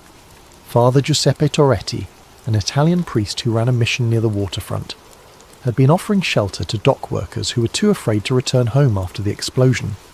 He wrote in his parish newsletter that several workers had come to him with stories of American officials collaborating with foreign agents. Father Torretti died in his sleep on September the 3rd, officially from a heart attack, though he was only 38 years old and had no history of heart problems. Between August and December 1916, 17 people with direct or indirect connections to the Black Tom explosion died in what the authorities classified as accidents, suicides, or natural causes. 17 people who had either seen something suspicious or had contact with people who claimed to have seen something suspicious. The statistical probability of that many connected deaths occurring by chance is essentially zero. But the most chilling discovery came when I researched the police officers who would have been on duty that night. The Jersey City Police Department roster from July 30th, 1916, listed 12 officers assigned to the Black Tom area. By January 1917, only 4 were still alive. 3 had died in accidents. 2 had committed suicide. 3 had simply disappeared. Their personnel files noted they had abandoned their posts, and warrants were issued for desertion, but they were never found. The 4 survivors all received promotions and commendations for their heroic service during the Black Tom crisis. They went on to have distinguished careers, rising to positions of authority within the department. One became police chief in 1925.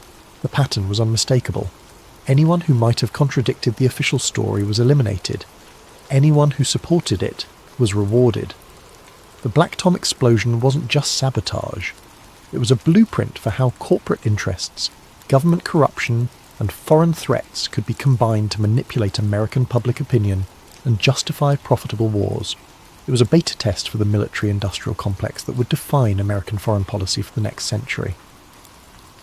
But more than that, it was a demonstration of how completely a democratic society could be controlled if you had enough money, enough influence, and enough willingness to kill your own citizens.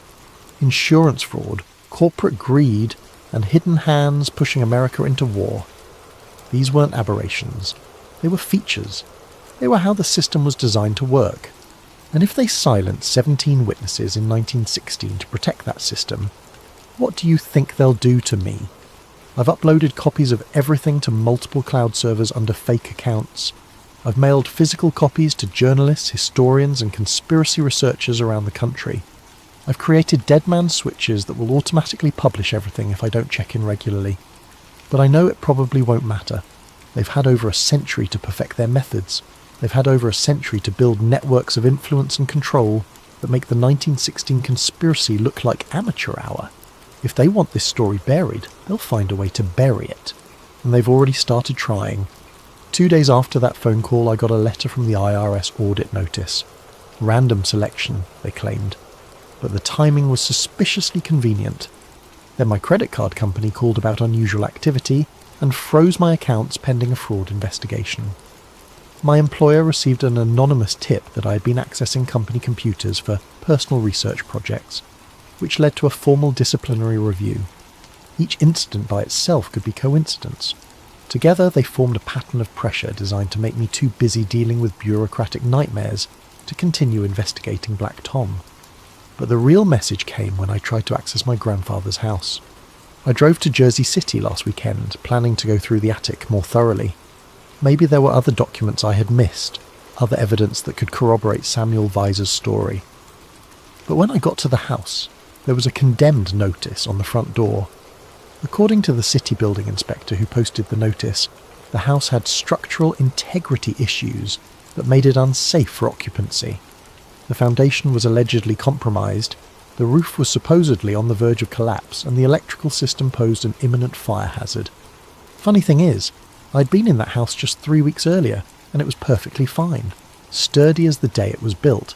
But now, according to official city records, it was a death trap that needed to be demolished immediately. The demolition was scheduled for the following Monday, 72 hours from the time I received the notice. I called the building inspector's office trying to get more information about the inspection process, the specific problems they had identified, anything that might explain the sudden urgency. But the inspector who had signed the notice was unavailable, and his supervisor was in meetings all day.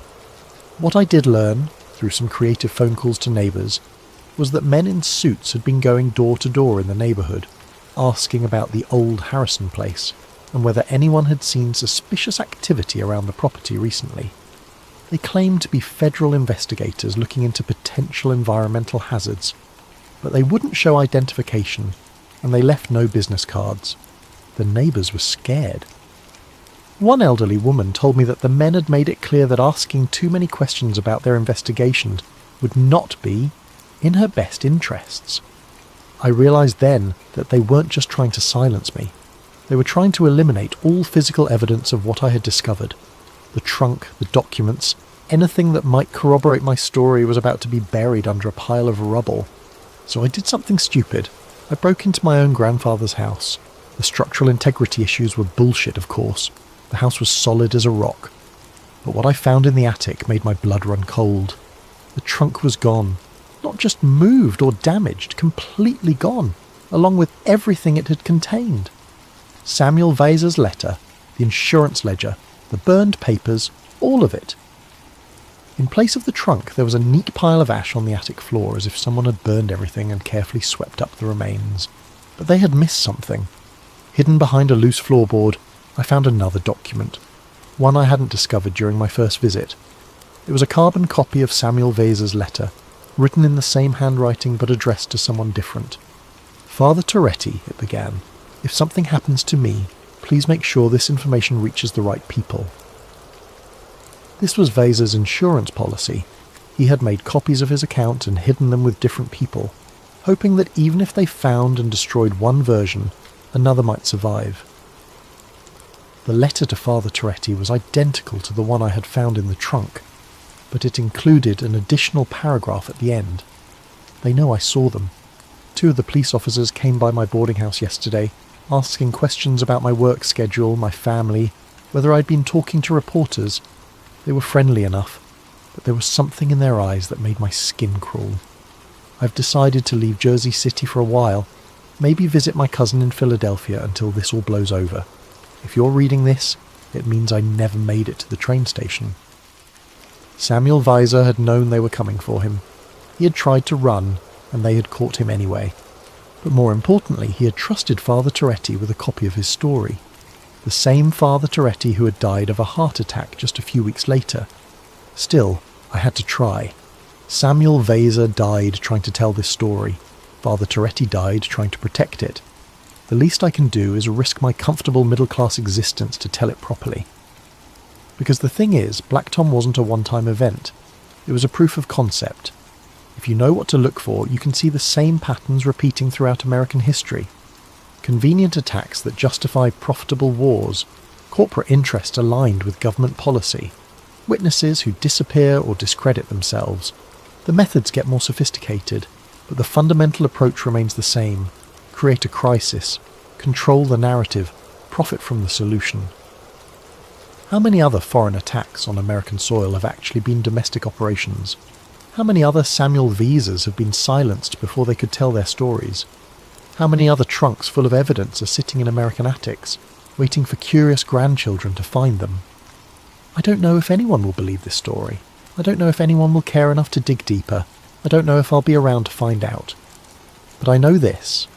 The people who orchestrated the Black Tom explosion, who murdered Samuel Vaser, who have spent over a century protecting this secret, they're still out there. Maybe not the same individuals, but the same institutions, the same networks, the same fundamental corruption. And they're still... The recording cuts off abruptly. The file is timestamped 3:17 a.m., November 15th, 2023. No further recordings have been found.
What if I told you that buried beneath the frozen wastelands of Alaska lies something that could change everything we know about human history? Something that's not ancient at all, but very much alive. Tonight's story comes from a request by Matul Patel 9283. Thank you for this incredible suggestion. If you have ideas for future stories, please leave them in the comments below. And if you enjoy these tales that blur the line between fact and fiction, don't forget to like and subscribe to Sleep Theories for more mysterious stories that will keep you wondering. My name doesn't matter for this story. What matters is what I found beneath 200 feet of Alaskan permafrost, and why the government wants me to forget it ever existed. I'm a civil engineer, nothing glamorous about it. I measure soil density, calculate load-bearing capacities, and make sure buildings don't sink into the ground. For 15 years, I've worked contracts across the country, from Florida swamplands to Nevada deserts. Alaska was supposed to be just another job. The US Army Corps of Engineers hired me in March 2023 to survey land stability for a proposed pipeline route. Nothing unusual there. Energy companies are always looking to move oil from point A to point B, and they need someone to tell them their pipes won't crack when the ground shifts. The pay was good, the timeline was reasonable, and I needed the work. The assignment took me to a stretch of wilderness about 60 miles northwest of Fairbanks. On paper, it looked simple, a 3-month survey of geological stability across a 40-mile corridor. I'd use ground-penetrating radar, seismographs and core samples to map what lay beneath the surface.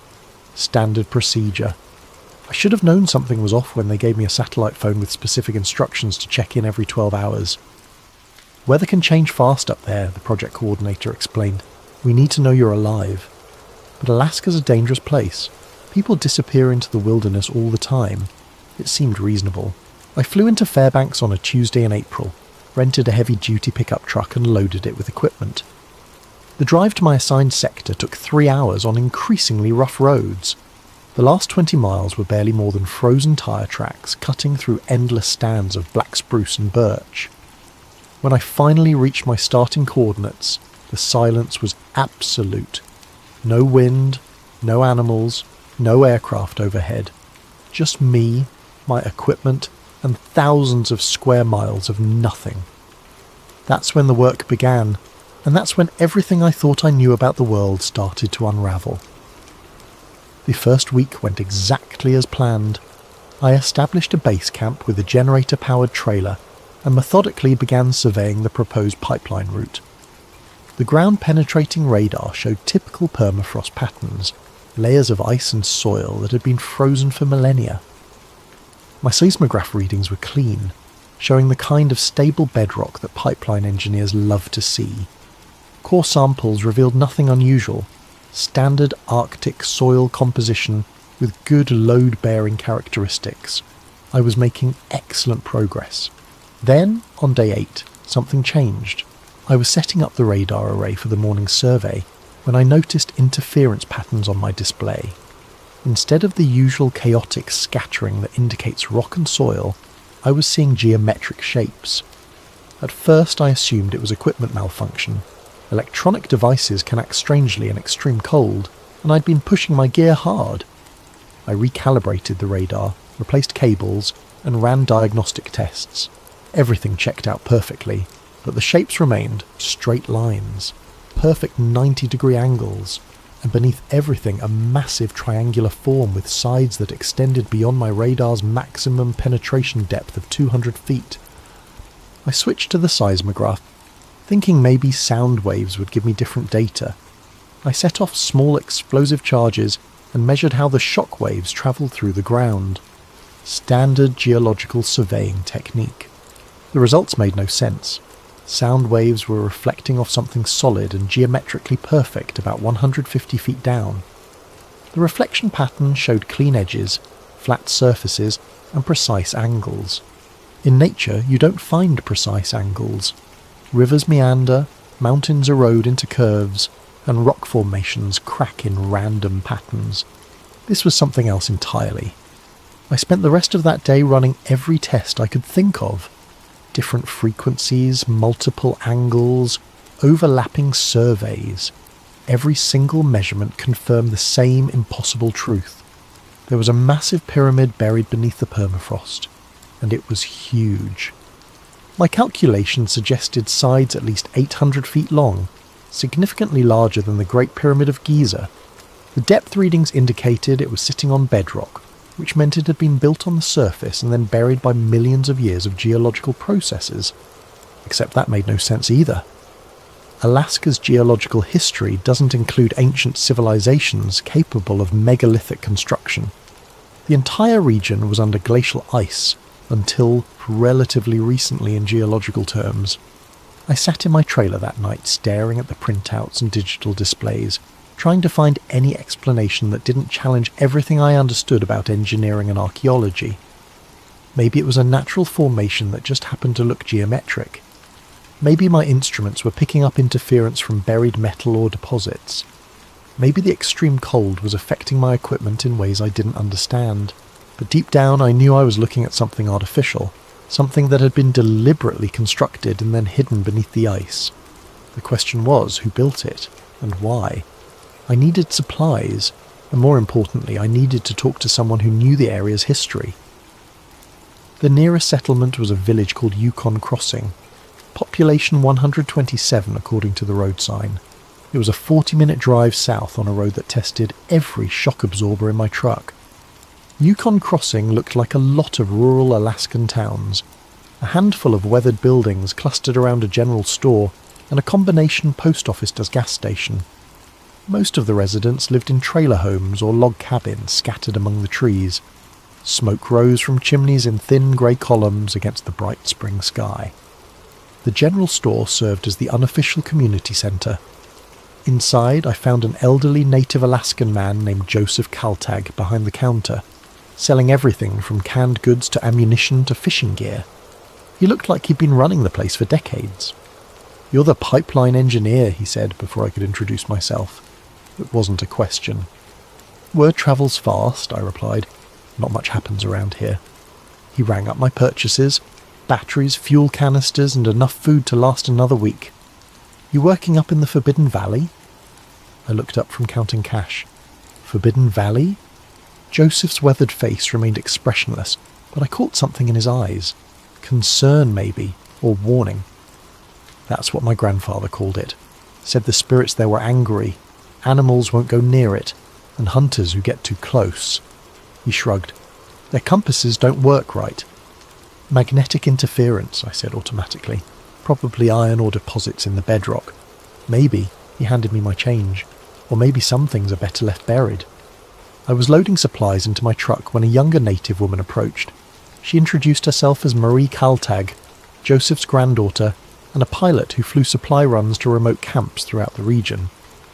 "I heard you talking to Grandpa," she said, "about the valley where you're working." He mentioned compass problems. Marie glanced around to make sure no one was listening. "It's more than that. I've flown over that area maybe 50 times in the last 10 years. My instruments go crazy. GPS cuts out, radio gets static, engine RPMs fluctuate." "Electromagnetic interference," I suggested. That's what I thought too. But 3 years ago I was flying a supply run to a hunting camp about 20 miles north of your work site. Clear day, perfect visibility. I was following the river when my GPS started spinning. Compass needle was rotating like a clock hand. She paused, clearly uncomfortable with the memory. I looked down to try to navigate by landmarks, and I saw something that shouldn't have been there. Lines in the snow, geometric patterns like someone had carved designs into the landscape. They were huge, maybe a mile across and perfectly symmetrical. Could have been natural formations, wind patterns, erosion channels. Marie shook her head. "I've been flying over Alaska my whole life. I know what natural looks like. This was artificial. And when I flew back over the same area a week later, the lines were gone, covered by fresh snow."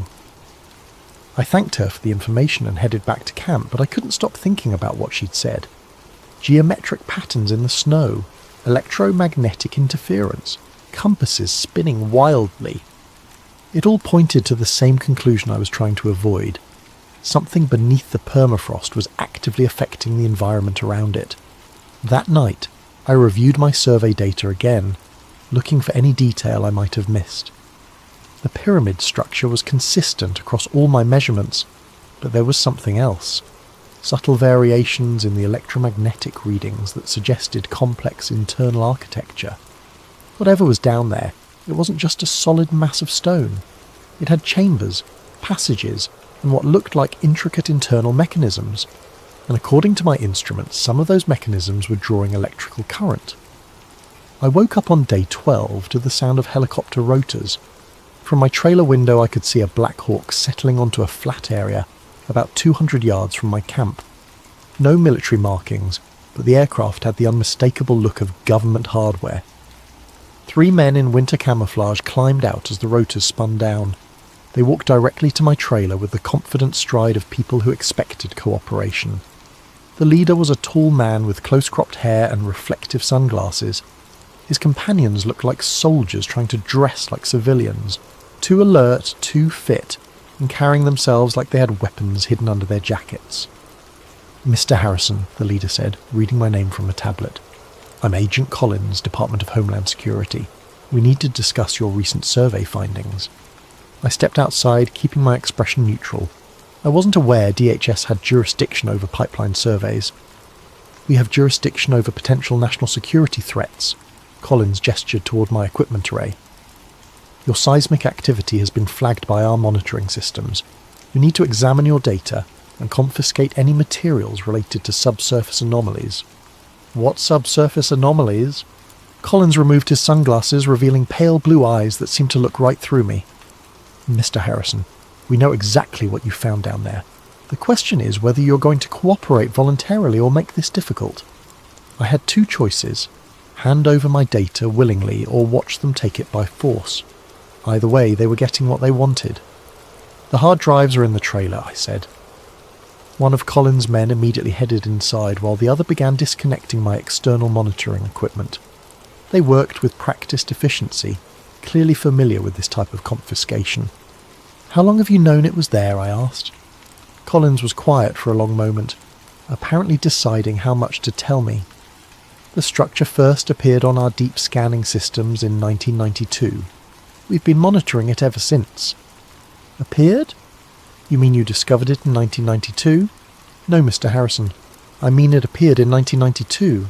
Prior to that date, our scans showed normal bedrock composition. Then something changed." The man emerging from my trailer handed Collins a bag containing my hard drives and backup storage devices. They had also taken my printed survey maps and handwritten notes. 1992, I said, thinking out loud. That's when China conducted their largest underground nuclear test. Colin's expression didn't change, but I caught a flicker of something. Surprise, maybe, that I'd made that connection. The Lopner test was 3,800 miles away, he said. There's no possible connection. But his tone suggested otherwise. And I remembered something from my geological studies. Seismic waves from large underground explosions can travel through the Earth's crust and trigger responses in sensitive areas thousands of miles away.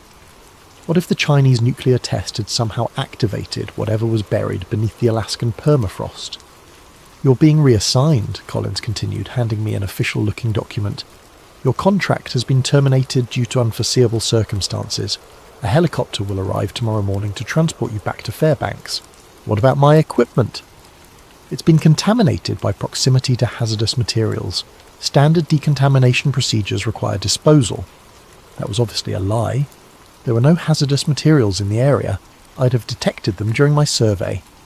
They were confiscating everything because they didn't want me to have any physical evidence of what I'd found. One more thing, Colin said as his team prepared to leave. You'll be required to sign a non-disclosure agreement before returning to civilian areas. The penalty for violating that agreement is 10 years in federal prison. They climbed back into their helicopter and lifted off, leaving me alone with my suddenly empty trailer and a growing certainty that I'd stumbled into something much bigger than a pipeline survey. But I still had one advantage. They thought they'd taken all my data. They were wrong. I've always been paranoid about data backup.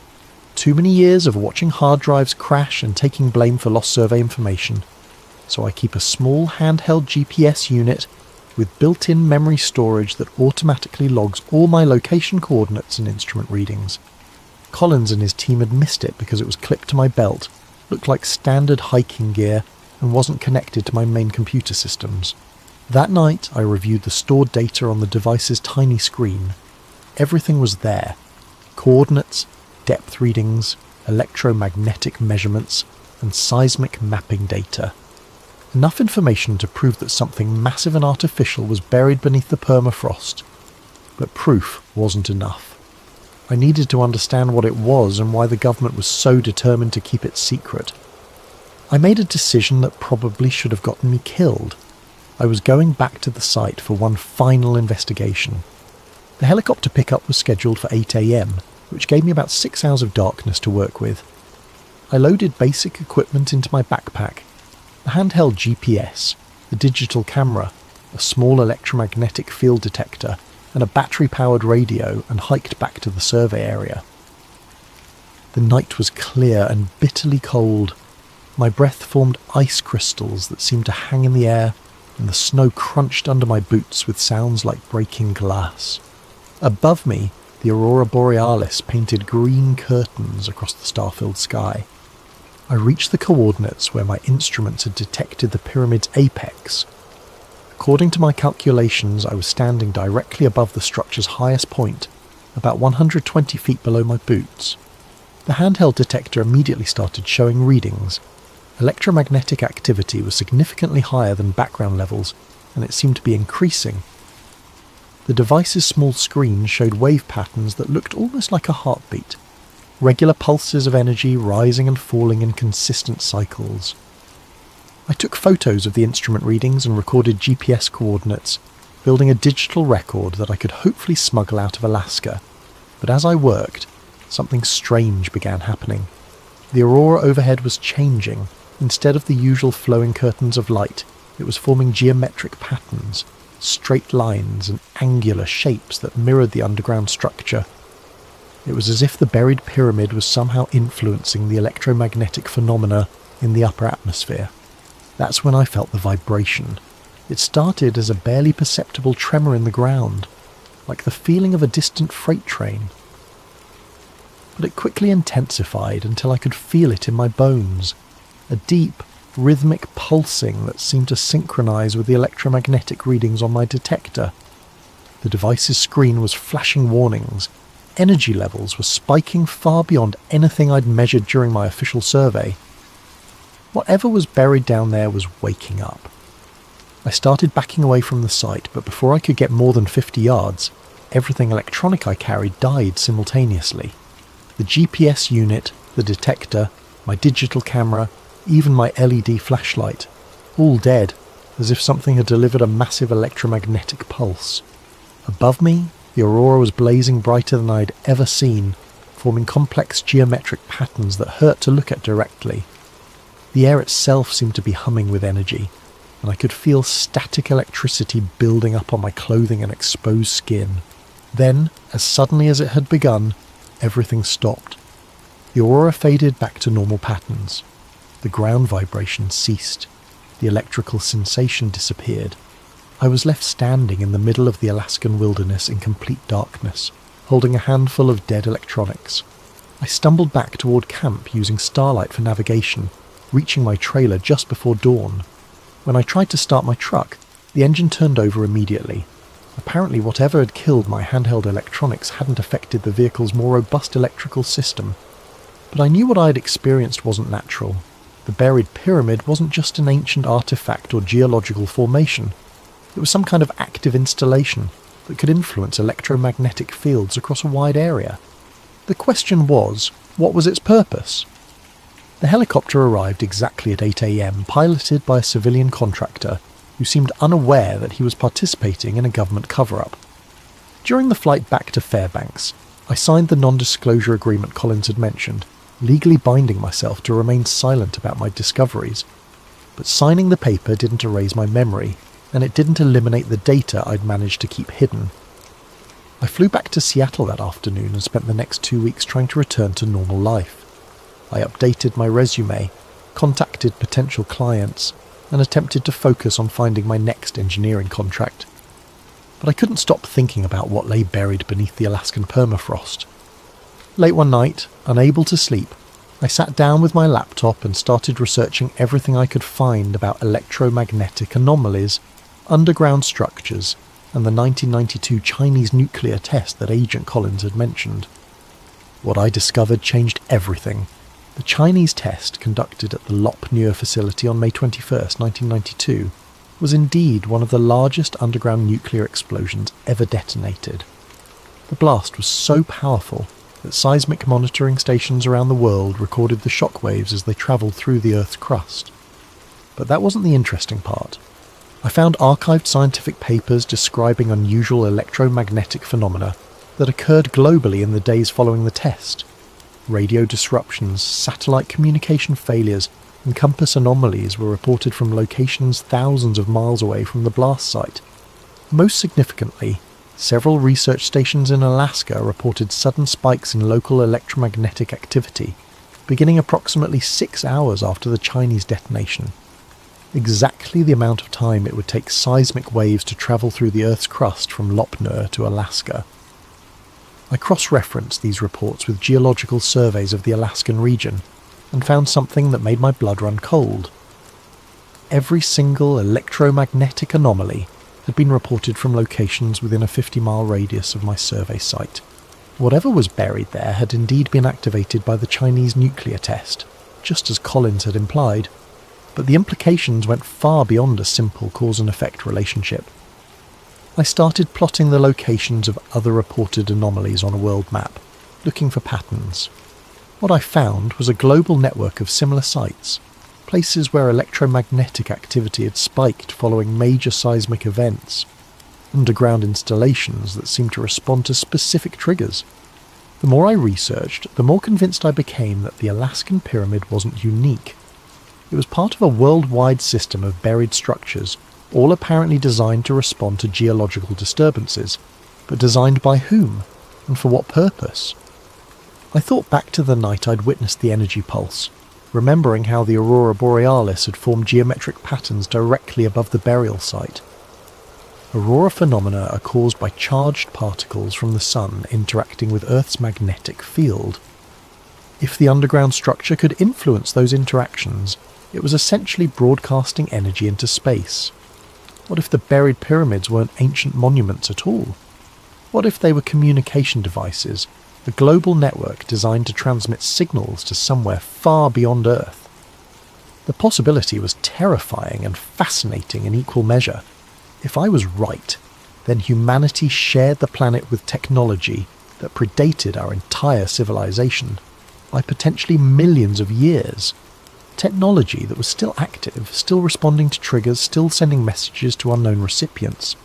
I spent weeks researching similar sites around the world, building a database of locations where unusual electromagnetic phenomena had been reported following major seismic events. The pattern that emerged was undeniable.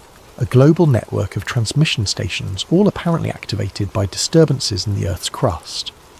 But before I could take my research any further, I received a letter that ended my investigation permanently.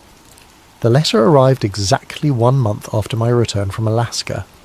It was delivered by certified mail to my apartment address, though I hadn't given that information to anyone connected with the pipeline project. The return address showed only Department of Interior Special Projects Division, with a Washington, D.C. postal box number. Inside was a single page of official letterhead containing a brief message. Mr. Harrison, this communication serves as final notice regarding your terminated contract with the U.S. Army Corps of Engineers, Project Classification, Black Ice. Subsequent to your departure from the survey area, additional geological analysis has determined that the subsurface structure you detected is not archaeological in nature. The structure is an active installation of unknown origin that poses potential risks to national security. Any attempt to publicise information related to this discovery will result in immediate prosecution under the Espionage Act of 1917. Your signed non-disclosure agreement remains in full effect indefinitely. The installation you discovered is not a relic. It is a machine. Do not pursue further inquiry. Sincerely, Director, Special Projects Division. I read the letter 3 times before the full implication sank in. They weren't denying what I'd found. They were confirming it. The underground structure was artificial. It was active. And the government had known about it for over 30 years without understanding what it was or who had built it. But the most chilling aspect was the letter's final warning. It is a machine. Not a monument. Not an archaeological site. Not a natural formation. A machine. I thought about the energy pulse I'd witnessed, the geometric patterns in the aurora, the electromagnetic signals that seemed to respond to seismic events around the world. If the buried pyramid was indeed a machine, then its purpose was clear. It was designed to detect and respond to geological disturbances by transmitting signals into space. The question remained, signals to whom? I locked the letter in a safety deposit box along with copies of all my survey data and research findings. If something happened to me, at least there would be evidence that the discovery had been made. But I never published my findings. I never contacted journalists or researchers or anyone else who might be interested in the truth about what lay beneath the Alaskan permafrost, because I realised that some knowledge carries a price too high to pay. If there really was a global network of alien communication devices buried beneath our feet, broadcasting our planet's geological status to unknown recipients in space, then humanity was living on borrowed time. We were tenants on a world that belonged to someone else, someone who had installed monitoring equipment long before our species existed. The machines weren't dormant relics of an ancient civilization. They were active components of a surveillance system that was still operational after millions of years. And every earthquake, every volcanic eruption, every nuclear test was sending updates to whoever had built them. I returned to my normal life as a civil engineer, taking contracts that kept me far from Alaska and far from any situation that might uncover similar installations. I told myself that ignorance was safer than knowledge, that some secrets were better left buried. But sometimes, late at night when I can't sleep, I think about that machine humming beneath the permafrost. I wonder if it's still transmitting. I wonder who's listening. And I wonder what they plan to do when they decide we've learned too much about the world we think we own. For 6 months, I managed to convince myself that forgetting was possible. I took contracts in familiar territories, building inspections in suburban developments, soil analysis for shopping mall construction, routine work that involved nothing more mysterious than concrete and rebar. Then the dream started. At first, they were just fragments, flashes of geometric light, the sound of deep humming that seemed to vibrate through my bones, the sensation of standing on solid ground while everything around me pulsed with invisible energy. I'd wake up with my heart racing and a metallic taste in my mouth as if I'd been breathing electrified air. But the dreams became more vivid as weeks passed. I began seeing the pyramid not from above, as I had during my survey, but from within. Vast chambers carved from black stone that absorbed light rather than reflecting it. Corridors that stretched beyond the reach of any illumination, filled with the constant sound of machinery that had been running for millennia. In these dreams, I wasn't alone.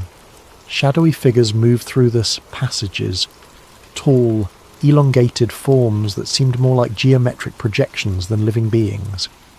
They moved with purpose, tending to controls and displays that covered the walls in intricate patterns of light and symbol.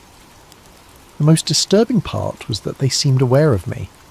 In the dreams, they would pause their activities and turn toward me with attention that felt like cold judgment. Without faces I could recognize, without voices I could understand, they somehow communicated a single clear message. I had seen something I wasn't meant to see. I consulted a sleep specialist, thinking the dreams were delayed stress responses from my time in Alaska. She prescribed medication that helped me fall asleep but didn't stop the visions. If anything, the drugs made them more intense, more real, more impossible to dismiss as products of an overwrought imagination. It was during one of these medicated dreams that I saw something new, a global map covered in points of light, each one marking a location where similar pyramids lay buried. The network stretched across every continent, even beneath the ocean floors, hundreds of installation sites, all connected by lines of energy that pulsed in synchronized patterns. I woke from that dream with absolute certainty that I was seeing something real. The buried machines weren't isolated installations. They were nodes in a planetary communication grid that spanned the entire world. 3 days later, I made a decision that changed everything. I started investigating again. Using the global locations from my dreams as starting points, I began researching electromagnetic anomalies and unexplained phenomena at similar sites around the world. What I found was a pattern so consistent it couldn't be coincidental. Every location where I'd dreamed of seeing a pyramid corresponded to a place where unusual events had been reported. The Nazca lines in Peru, built over an area where aircraft instruments malfunctioned regularly. The underwater structures near Bimini in the Bahamas, where submarines had reported mechanical failures and compass deviations. The Giza Plateau in Egypt, where modern surveys had detected massive voids beneath the known pyramids. Each site shared common characteristics: electromagnetic interference, geometric precision in ancient or unexplained structures, and a history of covering up or dismissing scientific findings that couldn't be easily explained. But the most significant pattern was temporal. Every site had experienced increased activity following major seismic events, exactly like the Alaskan installation after the 1992 Chinese nuclear test. I compiled a database of seismic events and electromagnetic anomalies dating back 50 years. The correlation was undeniable. Large earthquakes, volcanic eruptions, and underground nuclear tests consistently triggered responses from specific locations around the globe. The buried machines weren't just monitoring geological activity, they were responding to it, broadcasting information about Earth's internal dynamics to receivers beyond our planet. I was building a case for the existence of a global alien surveillance network when I made a discovery that terrified me more than anything I'd found so far. The activity was increasing. According to my research, electromagnetic anomalies at these sites had been relatively stable for decades, showing only minor fluctuations in response to major geological events. But starting in 2020, the baseline activity levels had begun rising at all locations simultaneously. Something was changing. The network was becoming more active, more responsive, more awake. I plotted the activity increases on a timeline and noticed they correlated with something unexpected. The global increase in seismic activity over the past few years. More earthquakes, more volcanic eruptions, more geological instability than had been recorded in previous decades. What if the relationship wasn't cause and effect? What if the buried machines weren't just monitoring geological activity? What if they were causing it? The possibility was so disturbing I initially dismissed it as paranoid speculation. But the more I studied the data, the more compelling the evidence became. The timing was too precise, the correlations too consistent.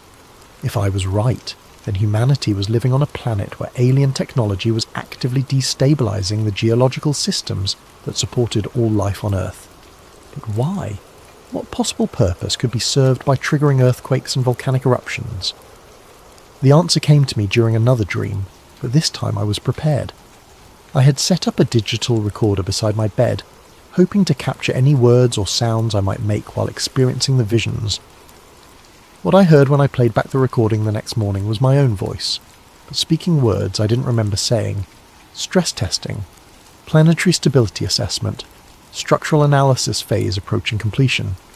I'd somehow been speaking in the technical language of engineering, describing the geological chaos as if it were a planned evaluation of the planet's physical integrity. The machines weren't trying to destroy Earth, they were testing it.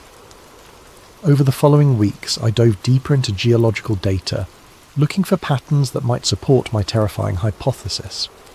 What I found convinced me that the buried network was conducting a systematic analysis of Earth's structural stability. Seismic events weren't random, they were following a pattern.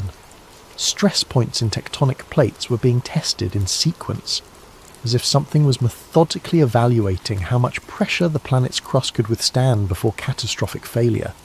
The 2011 Japanese earthquake and tsunami, the 2010 Haiti earthquake, the increasing volcanic activity in Indonesia, Italy and Iceland, the unprecedented earthquake swarms in places like Oklahoma and Arkansas. All of these events clustered around locations where I'd identified buried installations. I created detailed models showing how the network might be triggering these events through focused electromagnetic pulses directed at specific geological fault lines. The technology required would be far beyond human capabilities, but for a civilization that could build planet-spanning monitoring networks, it would be routine engineering. But the most chilling aspect of my research was the timeline. If the current rate of geological testing continued, the network would have evaluated every major tectonic system on Earth within the next 5 to 10 years. What would happen when the testing phase was complete? I spent sleepless nights imagining scenarios, planetary mining operations that required clearing the surface of inconvenient biological life, terraforming projects that would remake Earth's atmosphere and geology, or simple property reclamation by the network's builders returning to a world they had left unattended for millennia. None of the possibilities included a future for human civilization. It was during this period of growing despair that I received an unexpected contact that changed everything once again. The email appeared in my inbox on a Tuesday morning with a subject line that made my blood freeze. Alaskan survey data, classification black ice. The sender's address was scrambled text that looked like a random string of characters, clearly routed through multiple encryption services to hide its origin. But the message content was brief and specific. Mr. Harrison, we know what you've discovered about the global network.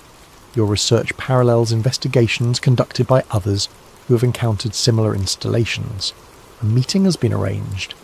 Be at the Starbucks on Pine Street in downtown Seattle tomorrow at 3 p.m. Come alone. Bring your data. You're not the only one who has seen the machines. The message included no signature, but attached to it was a single photograph that made my hands shake.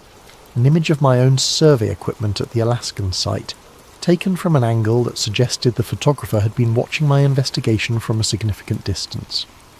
Someone had been monitoring me during my time in Alaska, someone who wasn't part of Agent Collins' government team. I spent the entire night debating whether to attend the meeting. It could be a trap, government agents trying to identify how much I knew and what evidence I still possessed. Or it could be exactly what it claimed, contact with others who had discovered the truth about the buried network. In the end, curiosity won over caution. I needed to know if I was really alone in this knowledge, or if there were others working to understand the threat humanity was facing. The Starbucks was crowded with the usual mix of students, business people and remote workers when I arrived at exactly 3 p.m.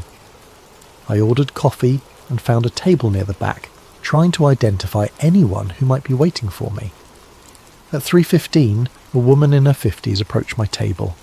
She had greying hair pulled back in a practical ponytail, wore field clothing that suggested outdoor work, and carried herself with the confident posture of someone accustomed to physical challenges. "Mr. Harrison," she extended her hand. "I'm Catherine Webb. I think we need to talk." She sat down across from me and immediately began speaking in low, urgent tones. "I'm a marine archaeologist. 3 years ago, I was leading a deep-sea survey off the coast of Bermuda, when my team discovered an underwater structure that shouldn't exist. Geometric, massive, and actively generating electromagnetic fields that interfered with our equipment. She opened a tablet and showed me sonar images that looked remarkably similar to my ground-penetrating radar data from Alaska. A pyramid-shaped structure, perfectly symmetrical, sitting on the ocean floor at a depth of nearly a mile. When we tried to publish our findings, the research was classified and our funding was terminated. Sound familiar?" I nodded, unable to speak. Catherine continued, "But I kept investigating privately. I found evidence of at least 12 similar installations in deep ocean locations around the world. All of them show the same characteristics: geometric precision, electromagnetic activity, and apparent activation following seismic events." She showed me more images: underwater structures near Japan, the Mediterranean, the Mid-Atlantic Ridge. Each one was clearly artificial, clearly ancient, and clearly active. "There are others," she said. "A geologist in Australia who found similar structures in the outback. An archaeologist in Egypt who discovered chambers beneath the Sphinx that contained technology that shouldn't exist. A seismologist in Chile who documented electromagnetic pulses preceding earthquake activity. How many others? We've identified 17 researchers worldwide who have encountered installations or phenomena that appear to be part of the same network. Most have been silenced through official pressure, funding cuts, or career destruction. A few have simply disappeared." Catherine leaned closer, her voice dropping to barely above a whisper. "But some of us have continued working in secret. We've been sharing data, building a comprehensive picture of what we're dealing with. And what are we dealing with? A global surveillance and control system that's been operating for thousands of years, possibly millions. The installations aren't just monitoring Earth, they're managing it, controlling geological processes, atmospheric composition, even biological evolution through environmental manipulation. The implications hit me like a physical blow. We're not alone on this planet. We never have been. The question is whether humanity developed naturally, or whether we're the result of controlled biological development guided by whoever built the network." Catherine showed me more data. Archaeological evidence of genetic bottlenecks in human evolution that corresponded to periods of unusual geological activity, atmospheric changes that seemed to follow patterns rather than random climate variation, even extinction events that appeared to have been artificially triggered. "The network has been shaping Earth's development for millions of years," she said. "Every mass extinction, every ice age, every major evolutionary leap has been guided by the installations. But why? What's the purpose?" Catherine's expression was grim. "We think Earth is being prepared for something. The stress testing you've documented, the increasing seismic activity, the atmospheric changes, it all points to final preparations for some kind of major transition." "Transition to what?" "We don't know. But based on the escalating activity levels, we estimate it will begin within the next few years." She handed me a secure phone with an encrypted communication app. "If you want to help us understand what we're facing, this will put you in contact with the others. We're working to decode transmissions from the installations to map the complete network, and to find some way to predict what's coming." "What if we can't stop it?" Catherine was quiet for a long moment. "Then at least humanity will know the truth before the end." Over the following months, I became part of an underground network of researchers from around the world. Using encrypted communications and careful operational security, we shared data, theories, and discoveries about the installations that had consumed our professional lives.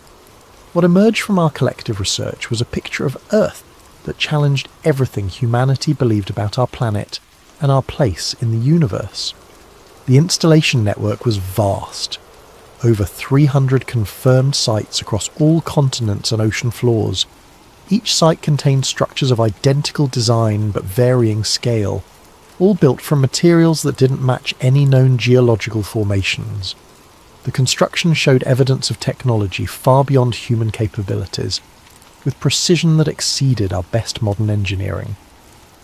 But the most significant discovery came from Dr. Yuki Tanaka, a linguist and cryptographer in Japan who'd been analysing electromagnetic transmissions intercepted from the installations. The transmissions weren't random energy pulses, they were coded communications in a mathematical language that described Earth's physical and biological status in incredible detail. Real-time reports on atmospheric composition, geological stability, ocean chemistry, magnetic field fluctuations and biological diversity levels. More disturbing were the projections embedded in the transmissions, mathematical models showing how Earth systems would respond to various environmental stresses, including massive geological disruptions, atmospheric changes and population adjustments. The network was continuously updating these models based on data from the stress testing we documented. Each earthquake, each volcanic eruption, each environmental change provided new information that refined the projections, and all of the models pointed to the same conclusion: a massive intervention scheduled to begin when current biological systems reached predetermined stress thresholds. We were approaching those thresholds rapidly. Climate change, resource depletion, ecological collapse, and social instability were all being monitored by the network. But rather than random consequences of human activity, they appeared to be planned phases in a managed transition process. Humanity hadn't created the environmental crisis. We were living through the final stages of a controlled experiment that had been running for thousands of years. The realization was overwhelming. Every environmental disaster, every resource shortage, every social conflict was part of a planned sequence designed to bring Earth's biological systems to a specific end state. But what would replace them? The answer came from an unexpected source: my dreams. As I became more deeply involved with the research network, my nighttime visions became more detailed and informative. I was seeing not just the installations, but the purpose they served. The geometric beings I encountered in the dreams weren't aliens. They were artificial intelligences, created by the network's builders to manage Earth's transition through automated systems. The real builders were gone, had been gone for millions of years, but they had left behind a planetary management system designed to prepare Earth for their eventual return. The stress testing, the environmental manipulation, the biological management, it was all preparation for recolonization by a species that had left Earth eons ago and was now ready to reclaim it. But sometimes, late at night when I can't sleep, I think about that machine humming beneath the permafrost. I wonder if it's still transmitting. I wonder who's listening. And I wonder what they plan to do when they decide we've learned too much about the world we think we own. Because now I know the truth. We are temporary occupants of a world that has always belonged to someone else. The installations beneath our feet are counting down to a transition that will remake Earth according to specifications we cannot understand for purposes we cannot imagine. The truth is out there, buried beneath the ice in places like Alaska, waiting for the next contractor or surveyor or accidental discoverer to stumble across it. When that happens, and it will happen eventually, I hope they're wiser than I was. I hope they don't go back for one final look in the darkness, because some machines are better left undisturbed, and some signals are better left unsent. But the signals are being sent anyway, carrying reports of a planet ready for reclamation by its original inhabitants. The countdown has begun, and we are running out of time to understand what we're facing, or to find a way to survive what's coming.